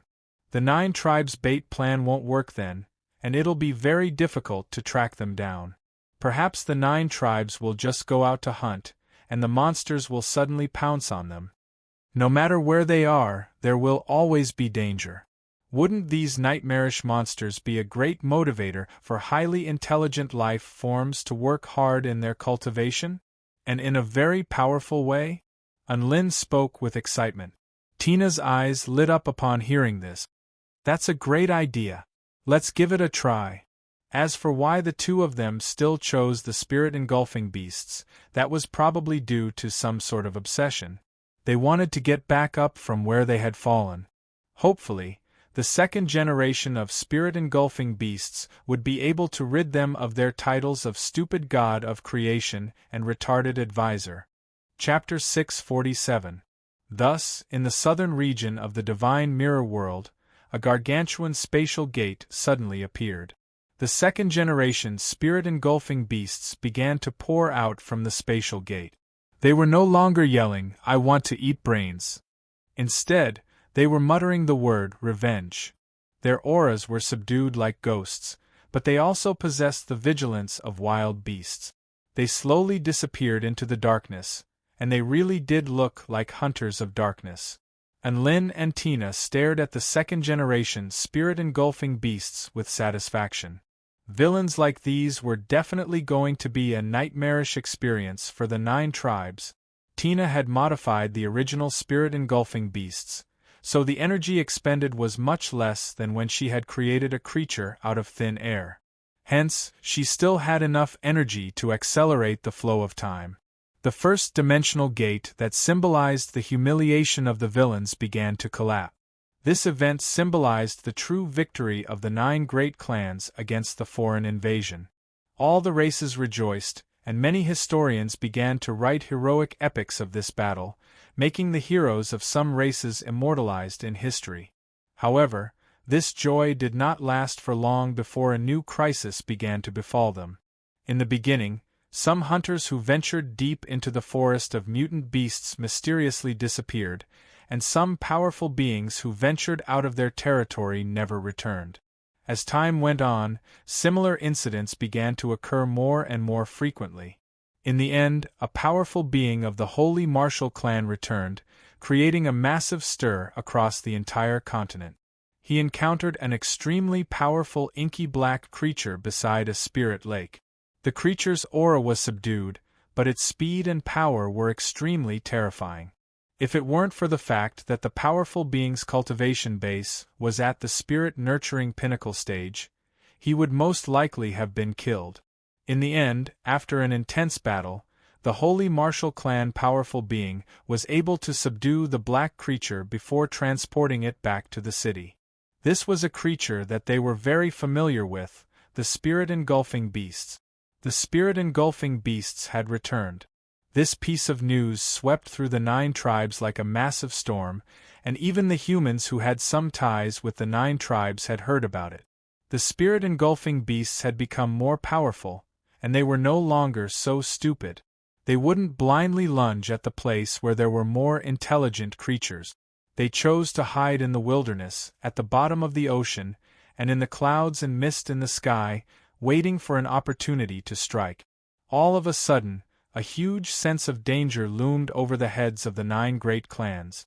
They seemed to have been stimulated by something and were rejuvenated with energy and fighting spirit.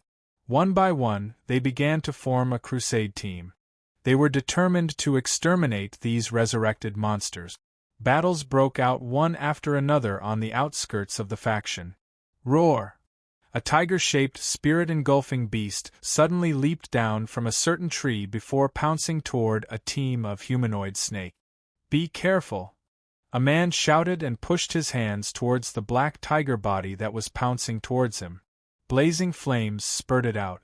The tiger-shaped spirit-engulfing beast suddenly spread open its wings, and it arced through the air to evade the man's flame attack. At this moment, the other 4 Snake Spirit Clan members on the ground also hurled spell techniques toward the flying tiger. The leaves rustled in the wind. A twisted and deep black shadow slowly appeared in the forest. It was a 6-tailed fox. While the flying tiger was distracting it, it slowly approached the team. Its 6 tails were as sharp as spears, and they suddenly elongated before puncturing the chests of 5 Snake Spirit Clan powerful beings. During the night, a fire raven with crimson flames burning all over its body landed on the top of a tree. The temperature of the flames wasn't very high. Instead, it was quite warm and didn't burn the leaves of the tree even after coming into contact with them.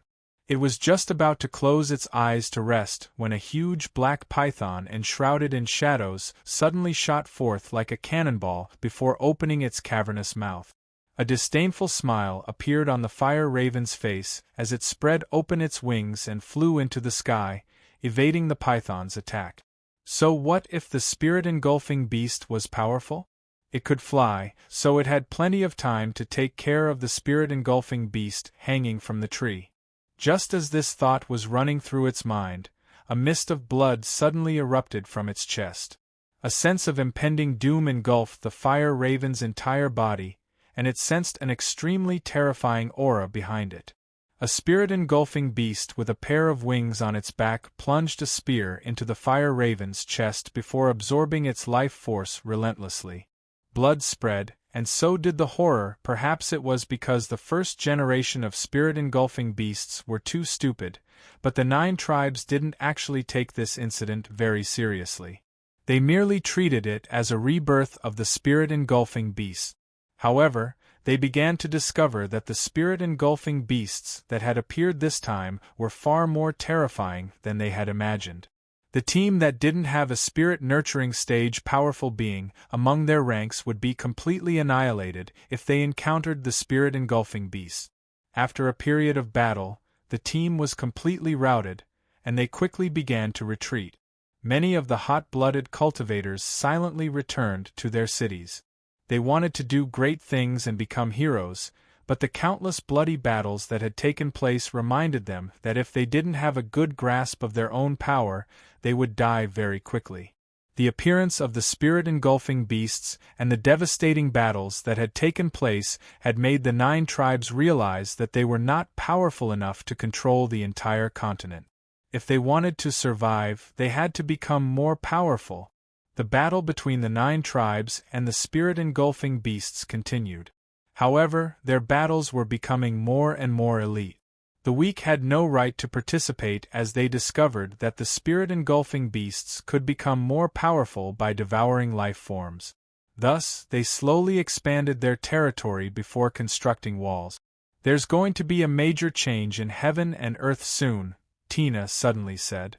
And Lin's interest was piqued, and he started to look forward to what was to come. One day, a top-tier team of the True Demon tribe was surrounded by several dozen spirit-engulfing beasts on a black mountain.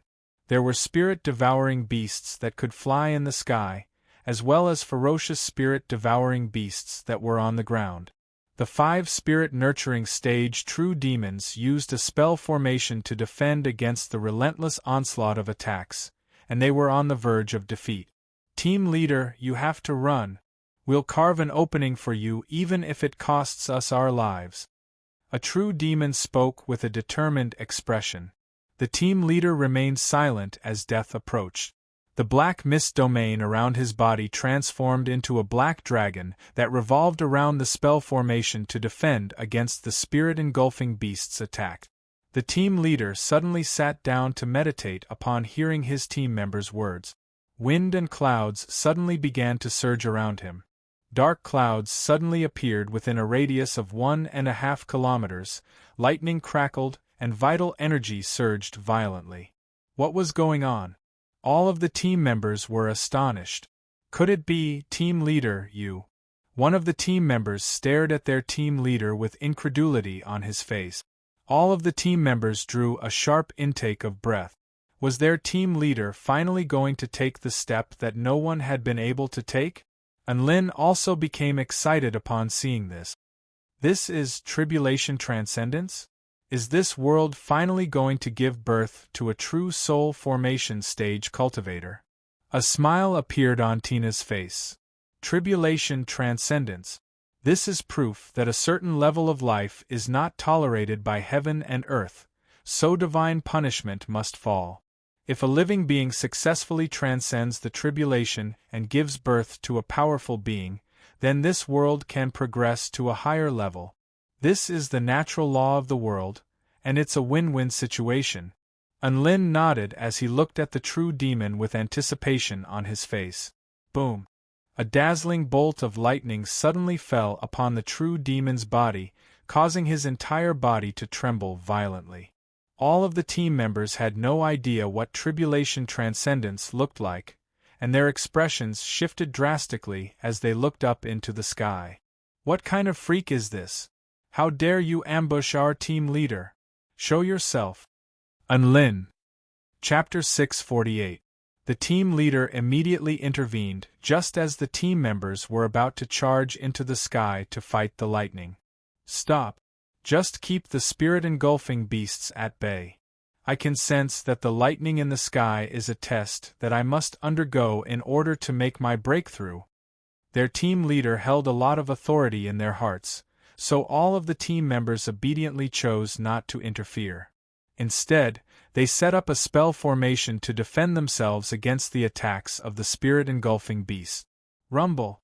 Thunder rumbled and dazzling bolts of lightning fell from the sky, striking the true demon captain's body. The true demon team leader used his own power to defend himself against the corrosion of the lightning, but even so, his body was slowly becoming charred black, and he was showing signs of succumbing to the lightning. Little Na, is there a total of 49 bolts of soul formation stage lightning in this world? And Lin stroked his chin as he asked. Tina shook her head awkwardly. I'm not sure. This is a natural reaction of the world, so I don't know how many bolts of lightning there will be.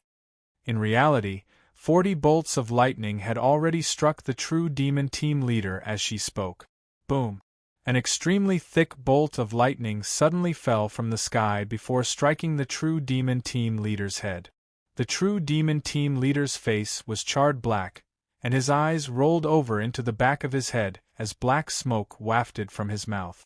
Team leader! All of the team members let loose cries of surprise. Some of the team members had tears streaming down their faces. Wah!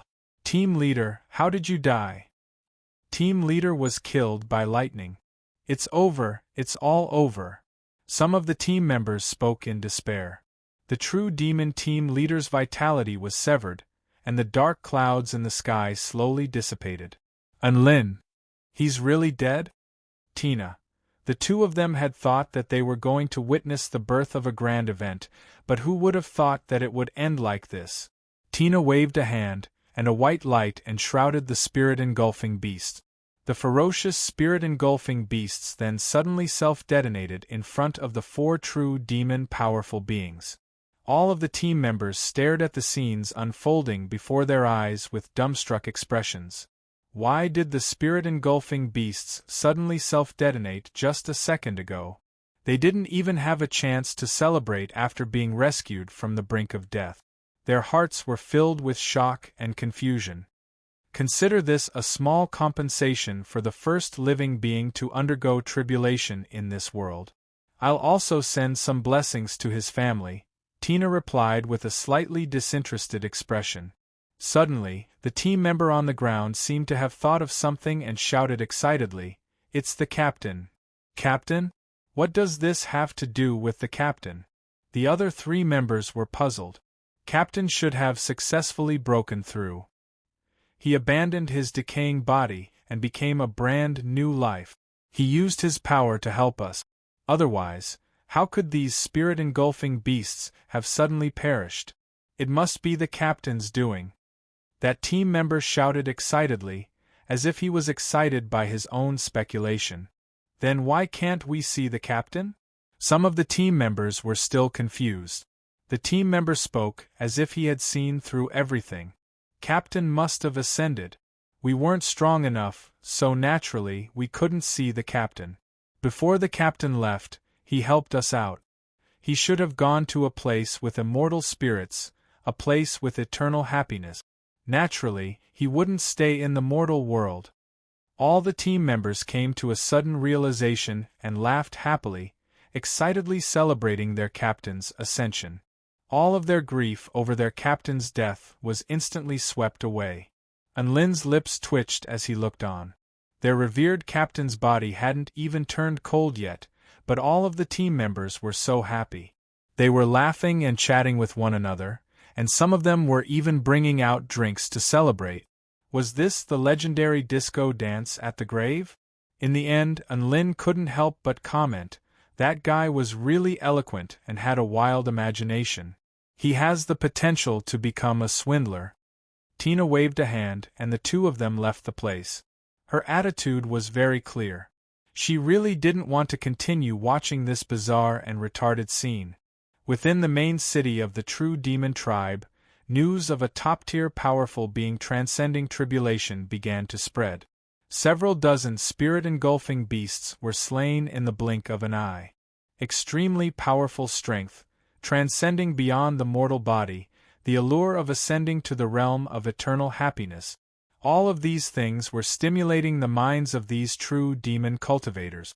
An even more fervent cultivation craze began to appear, and it instantly swept through the 9 tribes. Even Tina didn't think that her casual intervention would create such a butterfly effect that it would create a massive storm throughout the entire world. The development of the world was not going to stop. There were more and more half-step soul formation stage powerful beings, as well as more and more living beings transcending tribulations. One powerful being after another failed their tribulation transcendence, and were killed on the spot by tribulation lightning. After that, family and friends began to beat drums and gongs, and even the entire nation was in jubilation. Everyone was celebrating the successful ascension of the powerful beings they were familiar with. It had to be said, this was quite a spectacle.